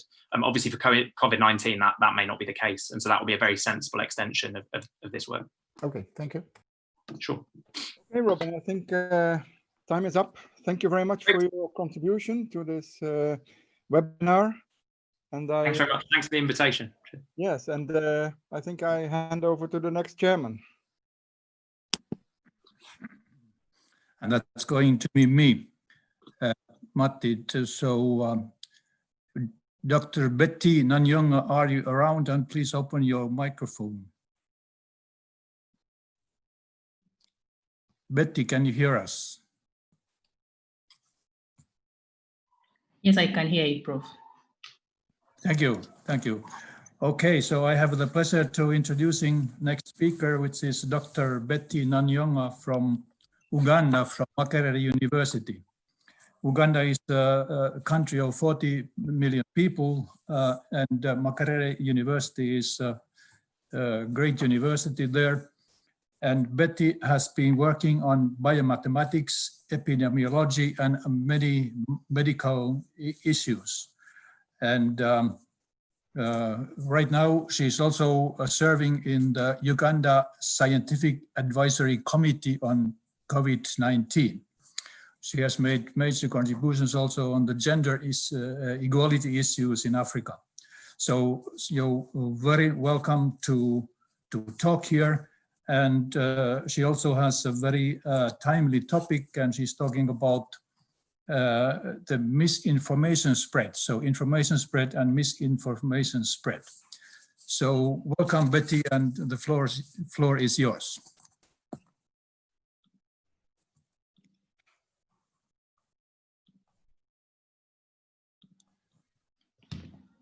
Thank you, Professor Matti, for the wonderful introduction. Like Professor Matti has said, I'm on the Scientific Advisory Committee for COVID-19 in Uganda, and what I'm presenting is one of our research papers. And we did this study because we found out that there was a lot of misinformation going around on social media in Uganda, and because of that misinformation, people were not really adhering to the mitigation measures that were being set up by the government. So we wanted to inform the public that if they continued with the misinformation, perhaps it might have repercussions in the number of the coronavirus disease cases in Uganda. So that was basically the objective for this research. But we have done a number of papers on mitigation measures, but I thought maybe I should present this on this forum. So I'm presenting this on behalf of the Uganda COVID-19 Scientific Advisory Committee. It is a team of about 20 people, and we try to advise on the ways to mitigate COVID-19 in the country.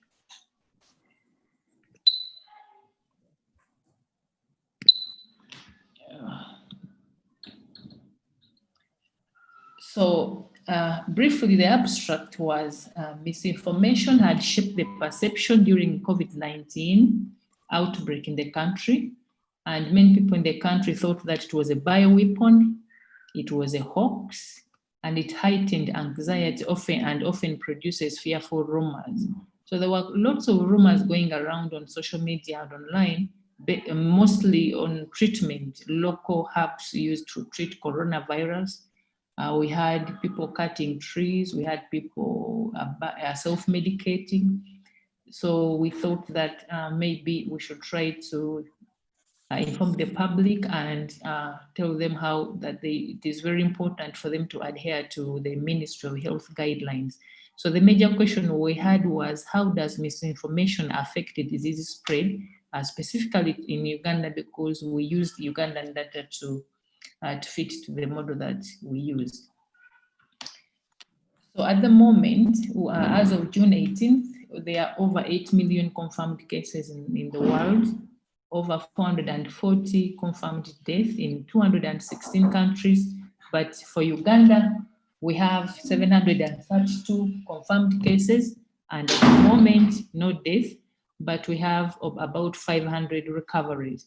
But most of these cases are not Ugandan. They are not from Uganda. We have not had a community disease transmission. We have imports from the truck drivers at the borders and the Ugandans that cross to the neighboring Eastern African countries. And that is perhaps the reason why people are still skeptical that we actually have COVID-19 in the country. We have a few local transmissions, which were also a result from the people who returned in the country when countries were locking their borders. Those people who returned in Uganda and their contacts are the ones that brought the COVID in the country. But since they returned, the government closed all the borders, restricted movement. So there hasn't been a community transmission in the country. We've only had those people who returned, and then they border at border points. So we understood where these theories were coming from, but thought that perhaps we can inform the public. So the disease started, as coronavirus started in December 2019 in China, it continues to cause several global socioeconomic disruptions, including the largest global recession. Misinformation or rumors about the disease basically spreads online, and it leads to conspiracy theories regarding its origin, scale, and prevention, diagnosis, and treatment. In Uganda, we had a case where they thought that it was a bioweapon. The gods were not happy with the world, and we could use the local herb. We have a local herb to treat malaria. It went on social media that it was actually a cure for coronavirus. So with increasing concern about the pandemic, misinformation continued to spread from person to person, and this led to a relapse or a relapse in the mitigation measures. So currently, this is the COVID-19 status in Uganda, and we have here at the beginning is when we had those people who returned from abroad, and the country was locked on March 25th. All the people who had traveled were called and quarantined, and we had a small wave. The highest here was 11, and then it died off. On April 4th, we had a complete or total lockdown. So we didn't have any cases for about a month. And then they eased the restrictions on May 9th, sorry, and now we see a gradual rise in the number of cases. So even the cases that are Ugandans, are truck drivers who travel across the countries, within the communities, we have not had any transmissions, but we have epicenters only at the borders. So mostly, like I've mentioned before, the cases are imported. There is minimal or no local transmission, and this has caused unrest and conspiracy. Ugandans are skeptical about the cases. They are not certain that they actually exist. When they were easing the lockdown, we were advised to wear face masks in the public. Actually, the president advised that public face masks should be universal, but to date, when you walk within the cities, you will find that 1 or 2 people are actually wearing the masks. Others wear them to pass through the security checks, and then you will just see them hanging on their necks or on their forehead. And this is a very big problem. And this is basically because they think that these cases are planted for the government, maybe to benefit economically from the donors or something. So this the research approach we used was we had a hypothesis that existence of the misinformation during the COVID-19 outbreak could facilitate its spread. We thought that if people didn't believe that we have COVID-19 in Uganda, if the lockdown was lifted, definitely people are not going to adhere to the mitigation measures. We are practicing face masking, we are social distancing. Everywhere you go in the open shops, there is water before you enter, and there is still restriction of movement because public transportation is still restricted, and even the private, you can't have more than 3 people in the car. But even with that, once they get out of the car, they forget about the mitigation. They only follow them to where they are going. So the question we had was, does contact between an ignorant and a misinformed individual, will it more likely cause an infection than a contact between two ignorant individuals? So an ignorant is someone who doesn't know the rumor or who does not believe in it. And a misinformed individual is one who initiates and then spreads the rumor. So this was our research question. We wanted to know the differences in the disease trend between these two groups of people.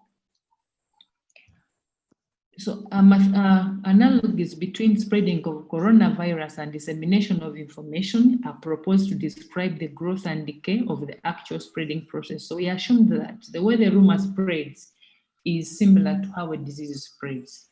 And mathematical models have been developed and successfully used to study the epidemiology of diseases since the early 20th century. And of recent, a new version was developed to clarify some aspects of rumor propagation. So for the disease, we have the standard SIR. And for rumor, we have ignorance, spreader, and the stifler. So the ignorant is the person who is at risk or who is susceptible to the rumor.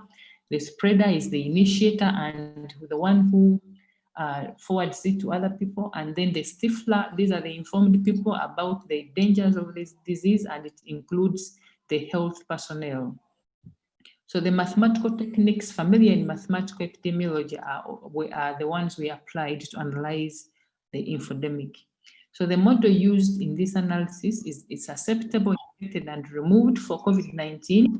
And each of these 3 compartments are subdivided into ignorant, spreader, and stifler, depending on the rumor status of the individual. So this is the model that we used. I've not included the R, but we have the susceptible, infected, and we had the level of the removed or recovered. And then for each of each of the susceptible and infected, we divide them based on whether they are ignorant. So this one is a susceptible ignorant, a susceptible spreader, and a susceptible stifler. This is an infected ignorant, infected spreader, and infected stifler. So we only have one model for one parameter for the rumor, which is lambda. That is the rate at which somebody starts spreading the rumor, and we assumed that the rate at which they start spreading the rumor is equivalent to the rate at which they stop. People can freely stop spreading the rumor, or when they interact with the health personnel or with the doctors and they're informed of the dangers of the disease, then they can spread the rumor and recover. We assume that the informed, these people who are informed don't acquire the infection, but the people who are spreaders of the rumor, when they recover from the rumor, then they can go to IZ. So the stiflers cannot get coronavirus because they know how to protect, they know it exists, they know how to protect and prevent. But to get IZ, IY must recover. We also have a possibility of somebody who didn't have the rumor before they spread to get the rumor when they mix with the susceptible spreaders, but along the way they also have a chance to recover. Then gamma is recovery. So in the model, the innocent are defined as those individuals who are not misinforming people, but are at a risk of believing in misinformation in circulation and may act on it. And the spreaders are the misinformation initiators and propagators, while the stiflers are the informed individuals, including the Ministry of Health and public health officials. So while rumors and epidemics are popularly regarded as similar, it has long been known that there are important differences between mathematical models for them, and both can be subsumed under a general class of transient processes whose time-dependent evolution can be characterized exactly. So we started by determining the basic reproductive number, and this is a replacement number because it is time dependent, and it is similar to the Ebola outbreak that happened, the pandemic that happened in 2014. It has a similar structure as the Ebola, because there is a paper that came out on rumor and Ebola, and this expression is similar to that. So we started by determining how the rumor spreads within the community. And you see that at the beginning, we have many people spreading the rumor, but as the disease grows, as it progresses, you can see that there is a lot of rumor going on in the population, but eventually it dies out when people engage with the stiflers, or people are informed, or when the government makes outreach activities to inform the public. So all the rumor happens midway through the disease spread. So we also constructed an infodemic curve, and so that for our case in Uganda, using our parameters, on day after about 2 months, we have the peak of the rumor. And when we get the peak, then it starts dying off. And this is when everyone has become aware of the rumor, the spread has become few, and the rumor has become general knowledge. Then it starts to die off, similar to the disease trend. Even for rumor, we have a similar trend that when it becomes general knowledge, the spreaders have no new people to spread it to, then the rumor starts dying out. So we wanted to find out at exactly what point does rumor become general knowledge. And you see that we have, I think it is day 50, and when about 50% of the population have heard of the rumor. So when 50% of the population have heard of the rumor, then it ceases to make new waves, and it will eventually die off.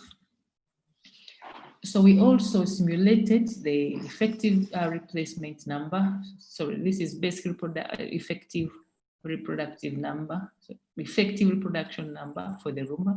And for the innocent, we see that initially they are not spreading the rumor, then they reach the peak and it eventually dies off.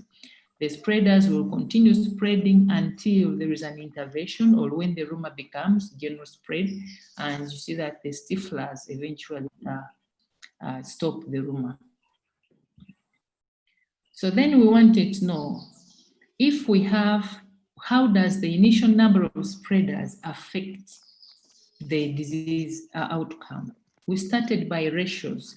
The first, this is 1 in 450. We wanted to know if 1 in 450 people spread the rumor, what would happen? Then we had 2 infected people in the community. When, as a result of these spreaders, when 2 in 450 spread the rumor, then you have 19 and so on. And we see that as the initial number of spreaders, those people who don't believe it exists, the people who don't follow the scientific guidelines or health guidelines, the more they are, the more likely that you'll have infected people in the community. So then we wanted to know, how does the COVID progression rate and rumor progression rate determine, or how do they relate? How many people are you going to have when both of these parameters are increased? When the rumor progression rate is high, you have a high number of people who eventually get the infection. And if you try to control, if it is when you try to mitigate the rumor, when you try to control the further spread, depending on the efficacy of the control, you will see that eventually you have only 5 people. Initially, you have 5 people, and the number of people who eventually get the rumor are fewer than the other case. So from this, we concluded that if you initiate mitigation measures, if you try to stop the rumor, if you inform the public, inform them of the facts about the disease, how it is spread, how it is prevented, then people are likely to adhere, they are likely to comply to the health guidelines. So then we wanted to know when we attain a peak for different number of initial spreaders. And you see that as the number of initial spreaders increases, when you have no spreader, this is the epidemic curve, you will have a completely disease trend for COVID-19. And now these are proportions of Ugandans. So when nobody is spreading the rumor, then you'll have the initial trend of the disease. And on day 20, you'll only have 3 infected people. When you increase the number of spreaders, you'll have on day 30, you have 24 infected. This is the peak. So, and you see that the more people you have initially spreading the rumor, the higher the peak. So when you have 5 in 450, the peak is reached faster than the previous case, and you have a high number of people spreading the rumor and who are infected because perhaps they didn't adhere to the mitigation guidelines.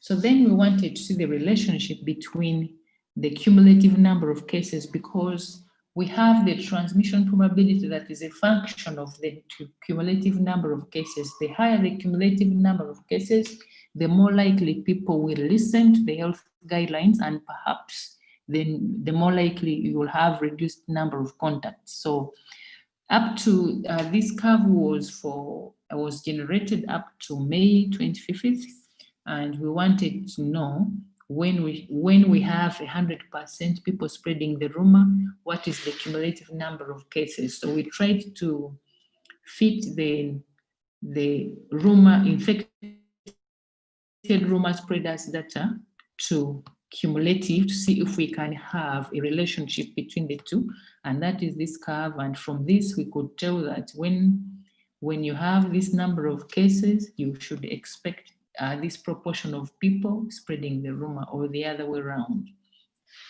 So that is basically the presentation I have now. I'm sorry I've rushed it. I have a meeting that started at 2:30 Ugandan time. So I'm going to go through the recommendations, and then I'll be excused and exit this conference. So what we recommended was information surveillance should be included in the disease surveillance, and techniques used to search, profile, and understand rumor trends and appropriately respond to them. The dissemination of weekly COVID-19 situational report on all media platforms to ensure that the communities are fully informed about the status of the epidemic, and use of mobile applications for information will reach further where media platforms do not, and presidential and other addresses by relevant officials and experts should be conducted frequently to keep the population informed and grounded. Local councils and village health teams engage their communities about the dangers of spreading misinformation to disease outcome. So those are a few of the references, but I would like to thank you all for the opportunity to participate in this activity. Thank you very much. So thank you very much, Betty, and I understand you have to rush to the meeting, so we'll continue with our discussion, unfortunately without you. But anyway, thanks for your talk. Thank you, Professor Martin.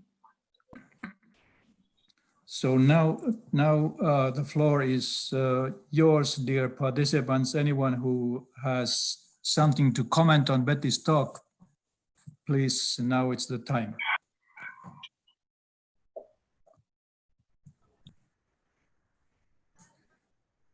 If there is no direct comments on this talk, then there is one question from Professor Kruger to actually all the panelists and the Indian participants. So are you there?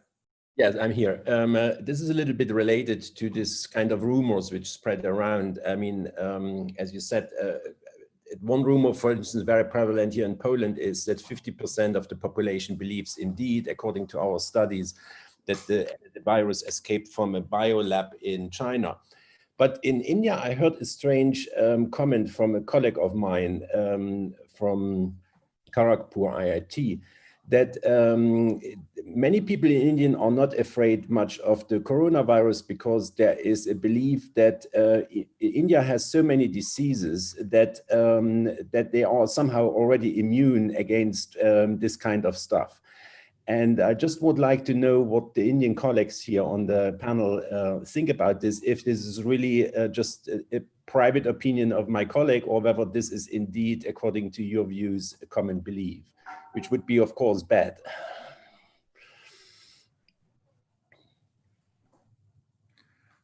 So are there Indian participants now in the panel? A comment from Professor Danesh, Dr. Shah.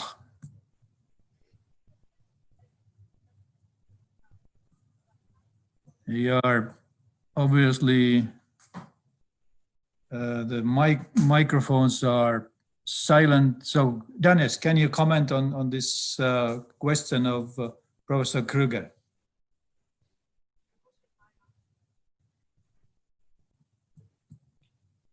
Your microphone is mute. Your microphone is okay.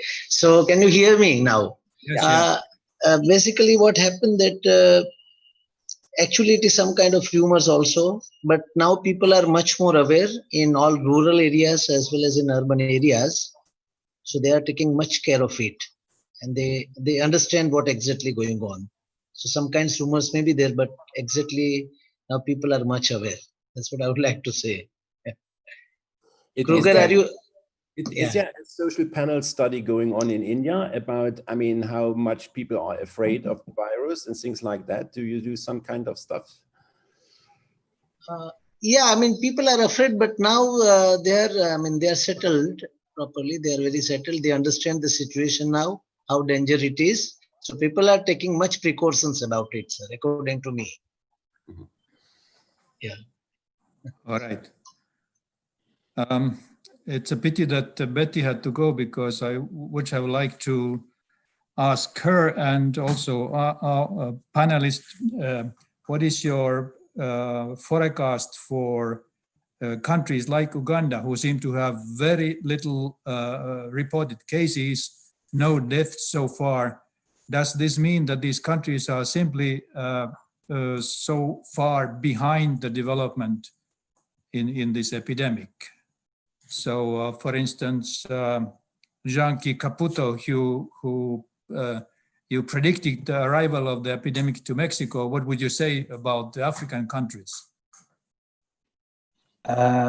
Matti, I would say she showed a very interesting graph. It showed that the situation starting from the lockdown, there were no cases or very few, and then they eased the lockdown. Some people came in from outside, and immediately it starts there. You see. So in order to predict the arrival, what did we do? We estimated the diffusion coefficient and estimated some connectivity. So to get to Uganda, what are the main connections? Uganda, let's try and remember, there's connections with maybe Belgium or some capitals in maybe England. I don't remember exactly what are the most connections. If you can estimate the number of connections, then you can say something about the arrival time. Okay. So it's not an exact science, Matti. Clearly. Yeah. But your general opinion, what would be your best guess about a country like Uganda who have so little cases? Well, if they manage to control their borders and prevent imported cases, then they're pretty good. They're doing well. Okay.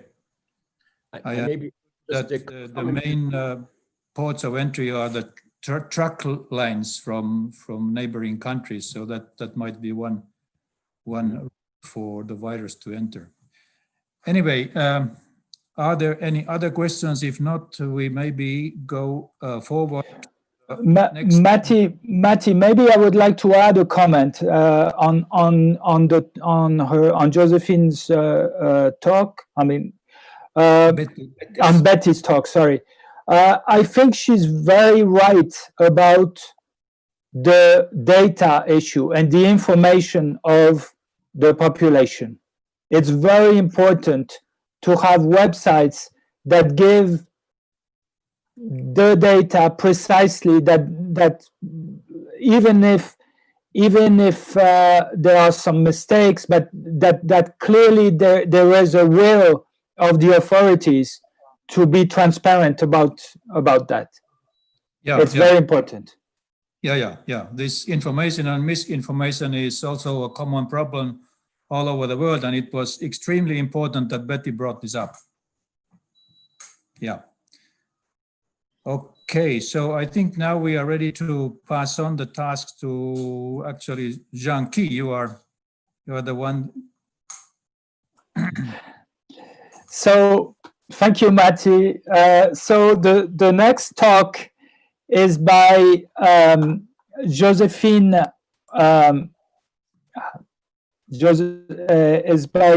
Josephine Warimu Kagunda from Nairobi. So Josephine will tell us about predictive models of COVID-19 disease and the outcomes in Kenya. So please, you have the floor. Thank you, Professor, so much for inviting me. Thank you, Professor Danesh, for putting me in the panel. I'm sorry I had so many meetings. I'm in and out, but I'm here. And I would like to share something small, just a short presentation. I'm sharing my screen. I hope you can see it. Yes, we can see it.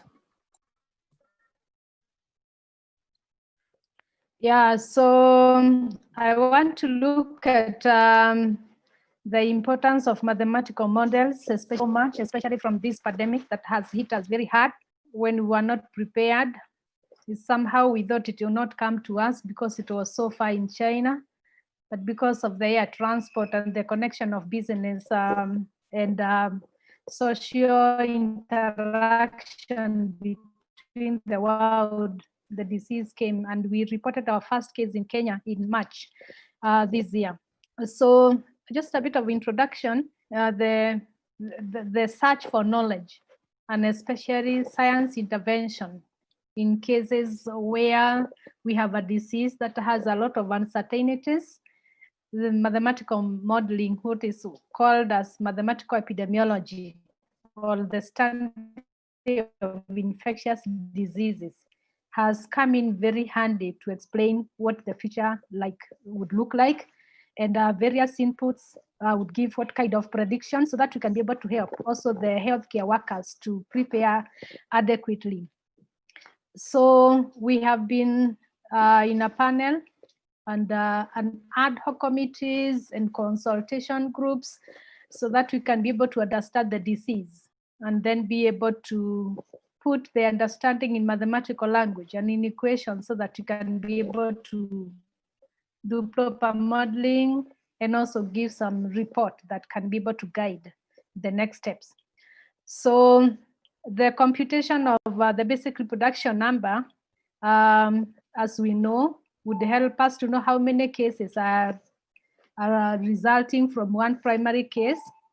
And that would help us maybe to suggest the direction an infection trajectory is going to take. And that would help the government and the health ministry to raise or increase the level of preparedness so that they are able to deal with the infection. Then they would also help us to identify the gaps in epidemiology, like when we are working, now we know what we are missing, so that when we are collecting data, we are guided and we are able to get targeted data for our models. Then we are concerned as modelers about how to determine a COVID-19 infection. Actually, we are having a problem in our country right now because there are so many asymptomatic cases, such that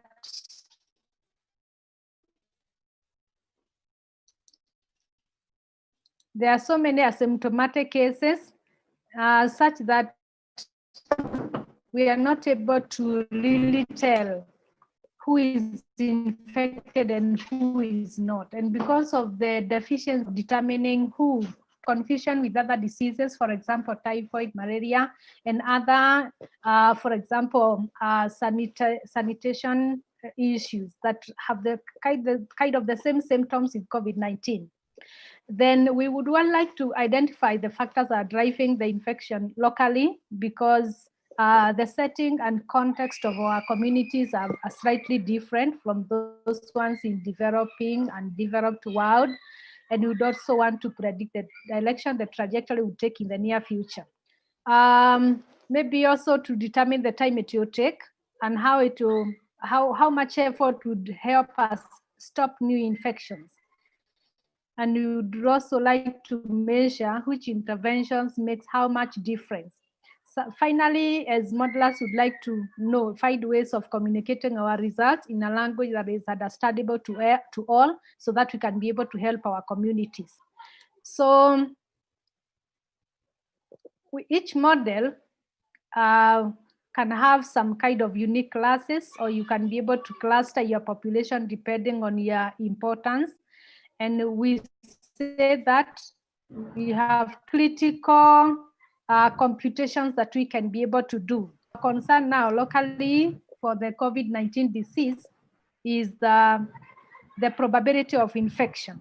As I said before, because of the high number of asymptomatic cases and the weakness in contact tracing and the limited capacity of testing in the country, when we report our numbers every day, they're just probabilities, because we do not know actually how many people are out there. And so the models we are looking at the force of infection as a contribution of three groups: the asymptomatic people, or those ones who are suspect cases. Most of them are in quarantine centers, and majority of the people, because they do not know their status, they have not been tested, and also they do not know whether they are infected. They are out there in the population. So we have a problem of computing beta A. That is the contribution of the people who are asymptomatic, but they are spreading the disease. There has also been a lot of argument about the contribution of these asymptomatic people. There was a controversial paper that said they do not transmit the disease. And then the World Health Organization clarified and said, indeed, they do infect, and they have been estimated to contribute to up to 48% of all infections. So we'd also want to know and measure the contribution of the infected and symptomatic individuals. And we'd also like to look at the infection of the environment. There has been argument about the contaminated surfaces. Maybe if you're traveling in public buses, are you able to pick the infection and how much of it? So in this, the environment, we are looking at the context of air. Air pollution in Africa and Kenya is a critical issue. And therefore, we would like to know how to compute this quantity here so that we are able to do the model. So this kind of force of infection, we have used it in several of the papers that we have done in malaria, typhoid, and HIV.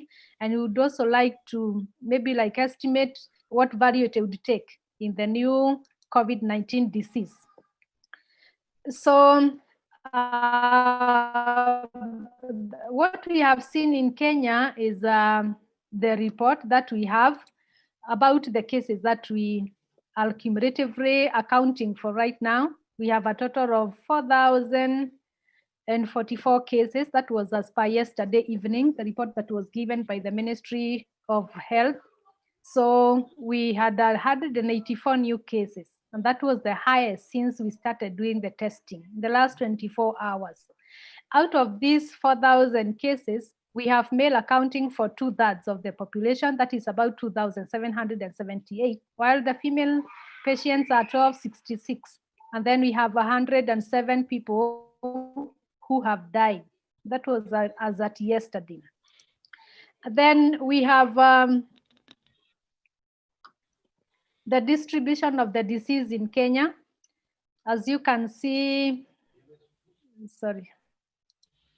as you can see, we have most of the cases are actually around Nairobi, and this is where the first case was discovered because it came from outside. Somebody came from UK.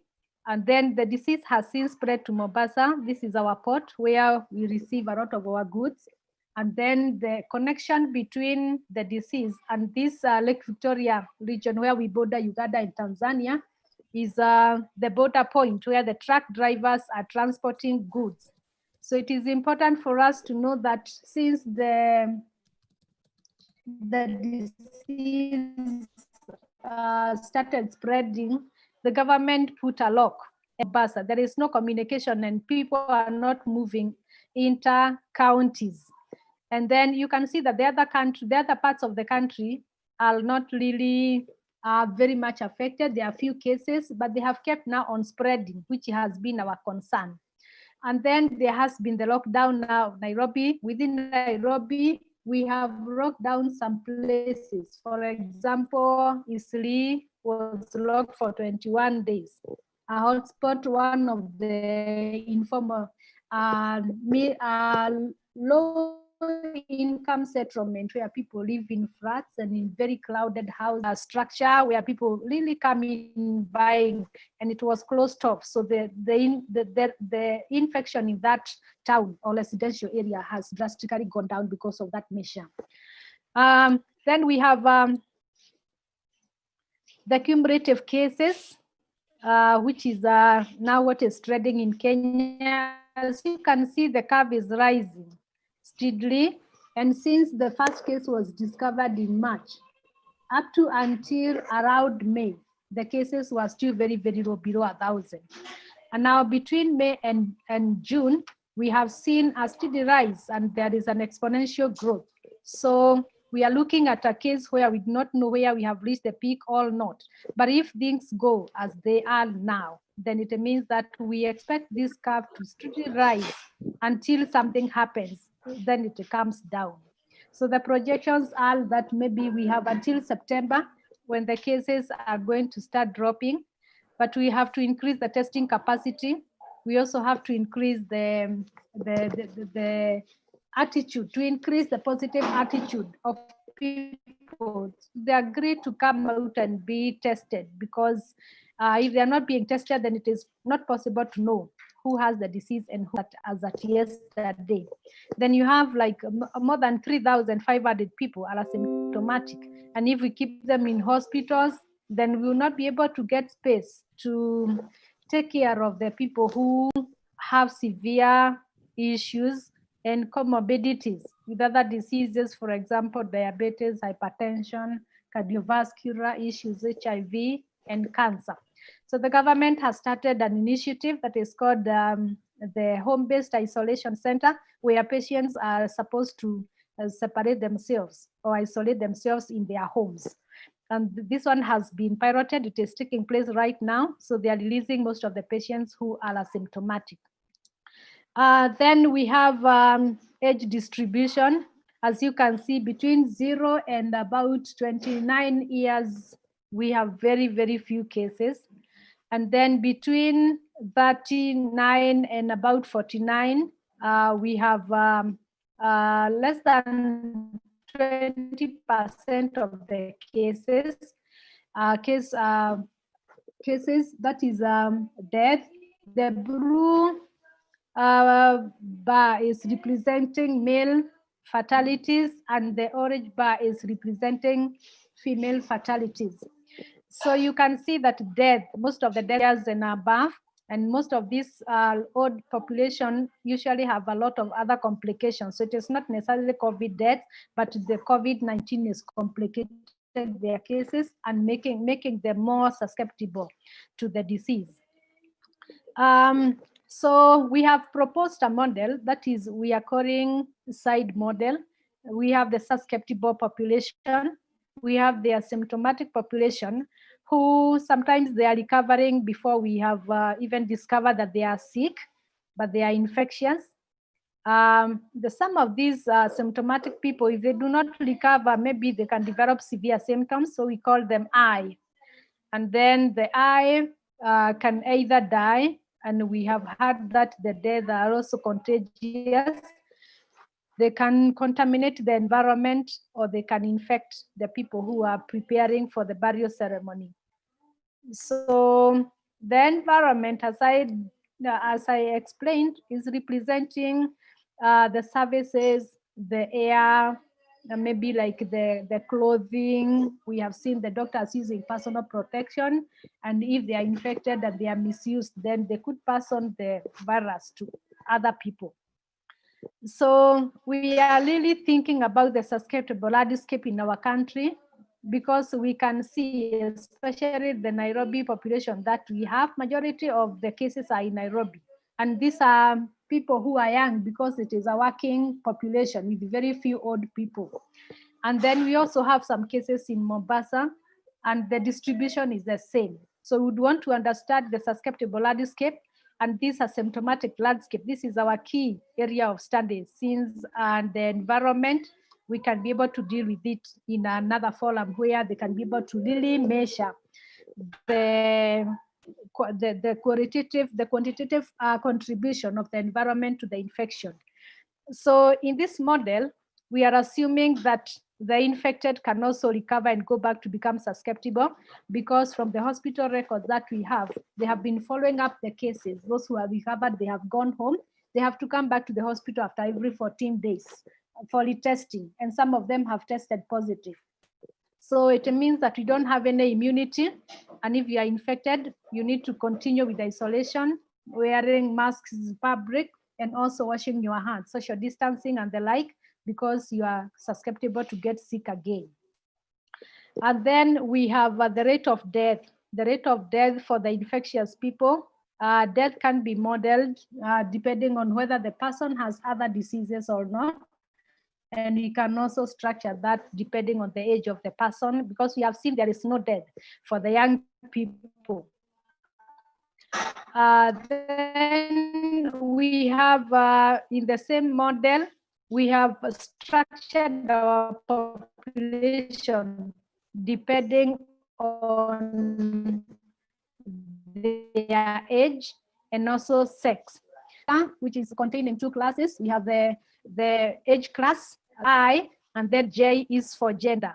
So if you have I from 1 to 2 for that is for sex, you have J for gender, that is M and F, and then you have I for the ages, which are going to be structured depending on the distribution that we have seen before. We have 0 to 29 years. They have almost similar or homogeneous characteristics. And then we have between 30 and 50.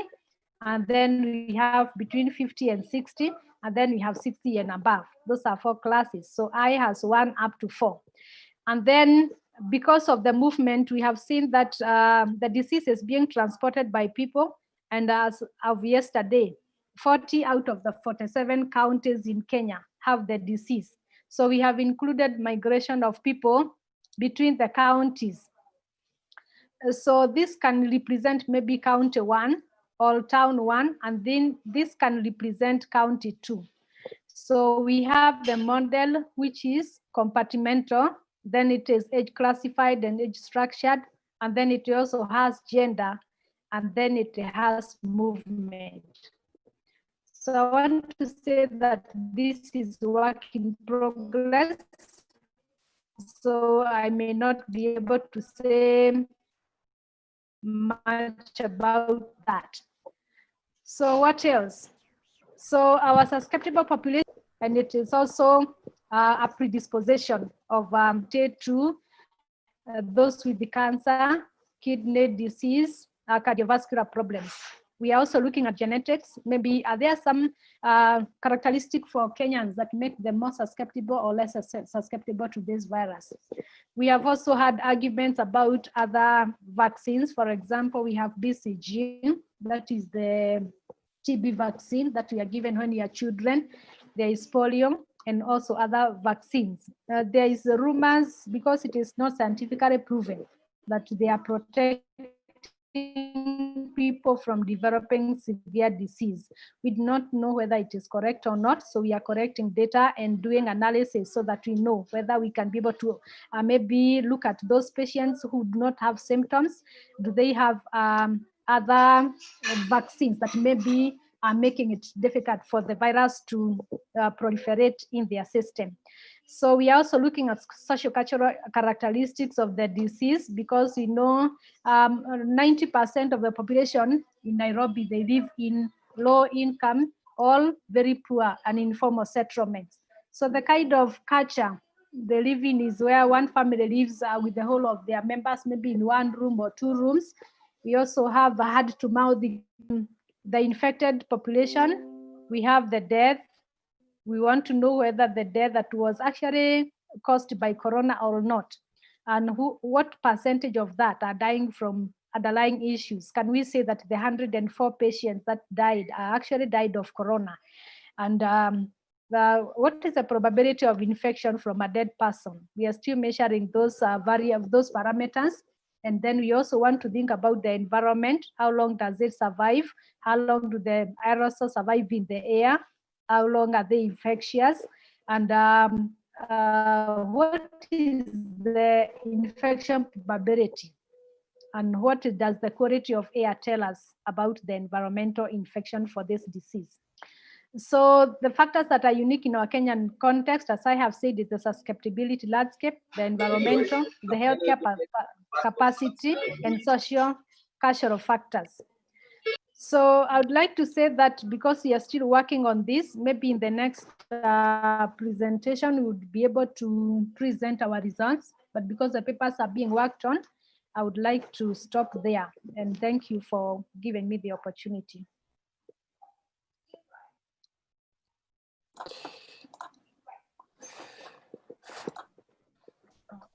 Thank you. Thank you for this interesting talk. Let me see if there are any questions on the. I don't see any questions. I have a few comments. Then can you hear me? Yes.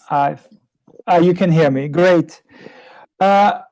You mentioned that most of the cases are in Nairobi and in Mombasa. Do you have any? I mean, Kenya is a big country, 52 million. Are those the main outbreaks, or there are others?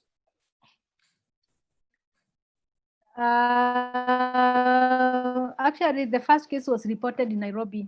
And then there were cases that were discovered in Mombasa, especially in the port where they receive goods from ship. Okay. Okay. And so the main towns in Kenya are Mombasa and Nairobi. But we also have Kisumuntis. They move from Nairobi to Mombasa, Nairobi to Kisumu, and you can see the disease has traveled along that road. Interesting. Okay. Is there a lockdown right now in Kenya? Yes, there is lockdown. The schools are closed. The universities are closed.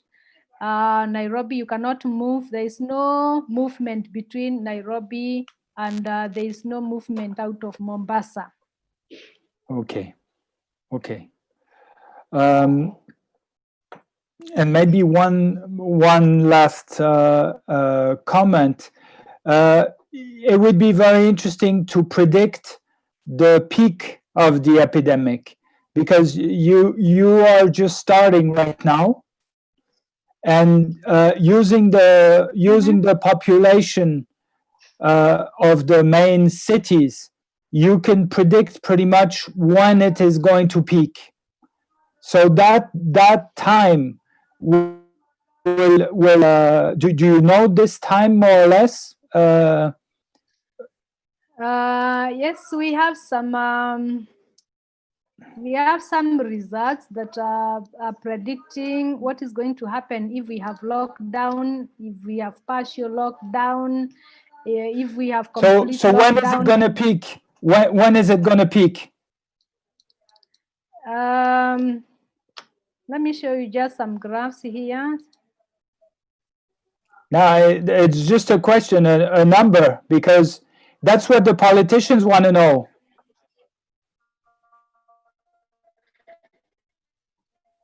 Yes, it's peaking around October.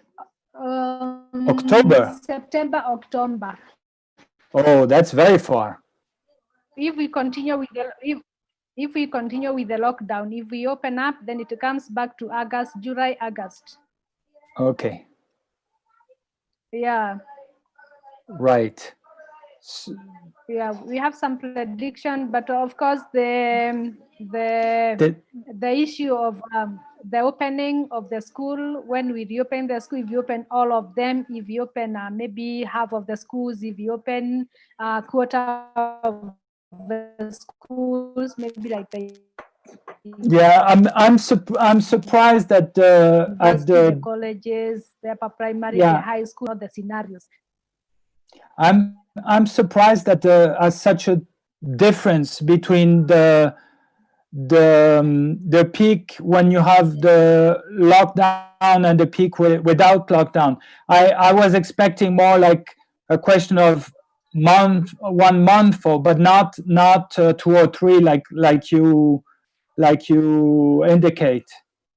So.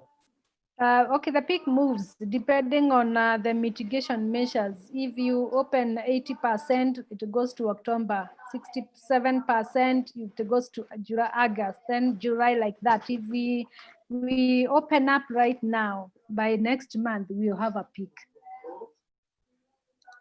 No, I know, but right now with the mitigation, just use the data that you have at this time. Yes. And try to fit an SIR with that. Just a simple SIR. You don't need any fancy stuff. Just the simple SIR. You compute the coefficients, alpha, beta. This will give you a peak time. And that value is pretty robust. You see? The time at which it peaks, you can if you have enough data, you can have some ideas up to a week or 2 weeks, but you won't be wrong by 2 months. That's my point. Okay. So I suggest that you do that. Yeah.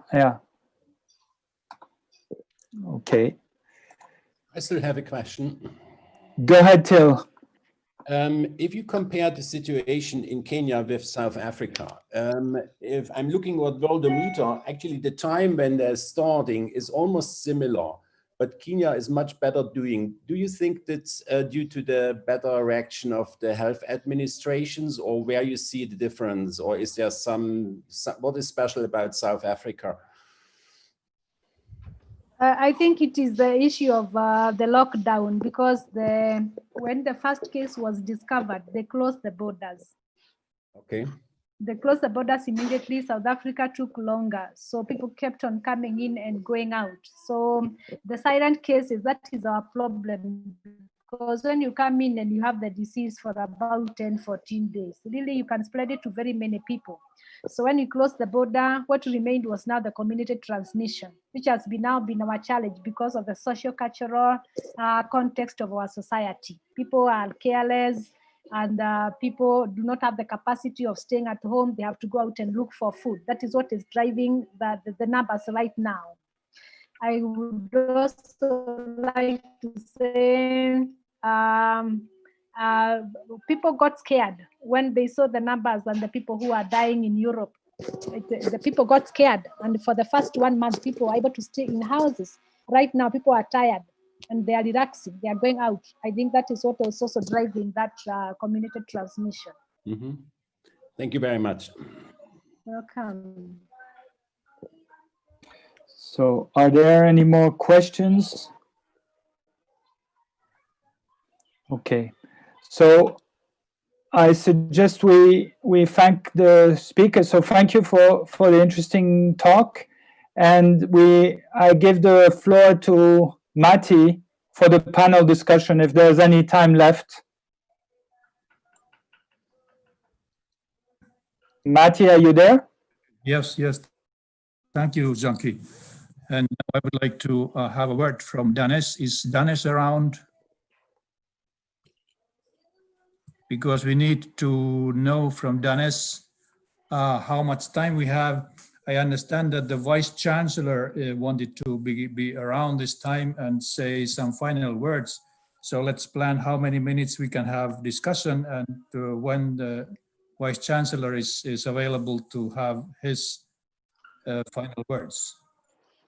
Danes, can you hear us?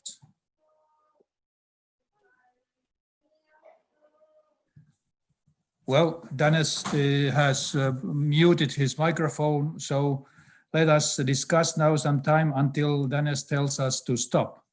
Are there some comments from the panelists now about this webinar so far? Some final comments from you guys who have been talking and commenting others. Well, there was a lot of interesting information spreading over these last 2 days, but I have seen that many people in the public questionnaires ask for submitting the slides of our talks, and I'm just wanted to ask, what are the plans about that? Thank you, Till, about that. I was also going to mention that, and this is again a challenge for Danes to respond to this request, and maybe Danes will communicate with the speakers and negotiate whether it's possible to make the slides available somehow. It has been asked in several comments from our audience. Matti, hello. Hello.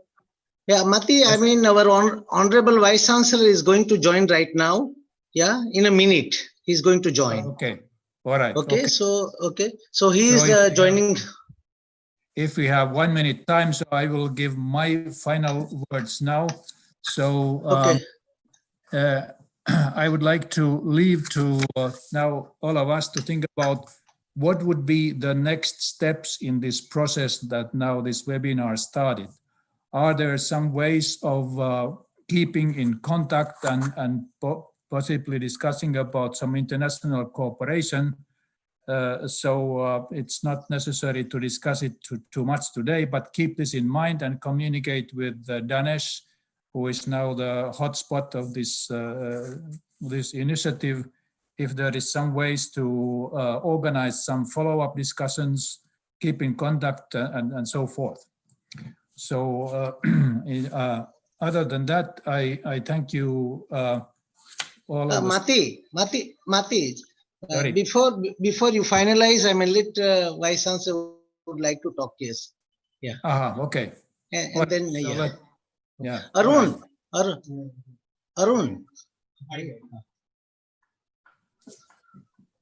He's in. Okay. Namaskar. Am I audible, Professor Matti? Yes. Oh, so nice of you. And I'll just take 2-3 minutes just to, place on record my deep sense of gratitude. And I'm very happy to learn today from Professor Danesh that more than 42 countries participants. I believe it's a great academic opportunity that we could create for all the mathematicians of various parts of the world. And I would like to, appreciate the presence of Professor Dr. Oof from Denmark, moderator Professor Dr. Zin from France, Dr. Robin from UK, Dr. Betty from Uganda, and Professor Matti, who is with us coordinating this very important workshop on mathematics modeling right from its beginning yesterday. Dr. Josephine from the School of Mathematics, Kenya, and another moderator, Professor Dr. Jean. It was wonderful. I was listening to you very, very carefully because my video was off, but my audio was on. I'm really not very sure, but then I'm confident that these 2 days they were really very, very productive for research scholars, across the world, and the deliberations that took place, the expert views, sharing of experiences. Now, I'm not very sure, but then 2-3 thoughts which I have, which I would like to share, and then we would wind up. One is that, as you all know, that in these 2-day international webinar, we have 2 faculties, Faculty of Technology and Engineering, representing Department of Applied Mathematics, and then from Faculty of Science, we have Department of Statistics and Department of Mathematics. These are the 3 departments where they are carrying out teaching and research into mathematics. At the same time, we have set up what we call it as Institute of Interdisciplinary Studies, which I think in my opening remarks also I have highlighted that the need of the hour is interdisciplinary, because I think there is not a single area where I would say that you won't find the use and application of the mathematics as a discipline. It is so generic, it is so universal. So one important achievement according to me, because more than 5,000 participants or attendees in these 2 days webinar, they are with us. We have been able to reach out to a focus group, which I think is very difficult. Otherwise, because when we organize the conventional seminar or conference or symposium, maybe few hundreds or few thousands, but such a large, aggregation of mathematicians from more than 42 countries, I think that itself is commendable, and I think I owe it to all of you for your time and sharing of your experiences. What I want is that in near future, we would like to promote and strengthen the collaborations. Now, that is very, very important, because I think if we want to grow collectively in terms of academic programs that we offer, as I told you yesterday, some of our departments, they try to collect live problems, and then they try to offer a solution to industry. That is what we are trying to do in our university. I also am of the opinion that you should help us in critically evaluating the quality of research which is being carried out at the Maharaja Sayajirao University of Baroda. You should, help us by assessing the strength also of the various departments, and if possible, because we follow what we call it as choice-based credit system. So I think when there are certain modules which we offer, we do have international students, because that is also again incidentally being coordinated by Prasad Dhanesh, who is the director of Office of International Affairs. So we do invite students. We take care of them. Only they will have to bear what we call the to and fro travel expenses. Rest everything, we would be more than happy to have them here. We'll take care of them. At the same time, if they want to pass through the normal conventional formal process of evaluation, would conduct that evaluation, will transfer credit also to the parent university, the host institution. So these are the possibilities which I have in my mind. It is not just webinar. I believe we all should appreciate the support that we have received from Professor Matti and Professor Dhanesh Patel. I think they too deserve a lot of appreciation, because I think it is for the cause of academics. We really want to improve the quality of research. We want to improve the quality of teaching, and we want to expose these generation the new challenges that I think the whole profession is going to face in newer areas, because I don't think this kind of environment we have not faced now because of IT revolution and the way we use technology. I think collaborative research projects, collaborative teaching, in the department, because we invite experts across the world. So I do not know Professor Dhanesh is the best person, or Professor Haribhai is with us here, Dean Faculty of Science. I'm not sure about, I believe all other heads of the department, they are also with us today in this webinar. I want that, it is not just that, we end up discussing, drawing certain recommendations. That's fine. I'm very happy about it.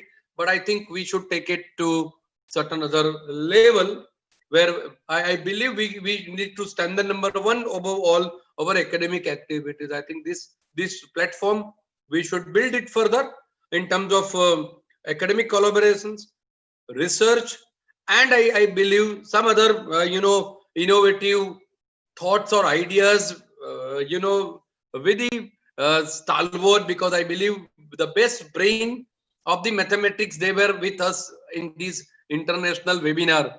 So I express my deep sense of gratitude to all of you for a wonderful support to the Maharaja Sayajirao University of Baroda.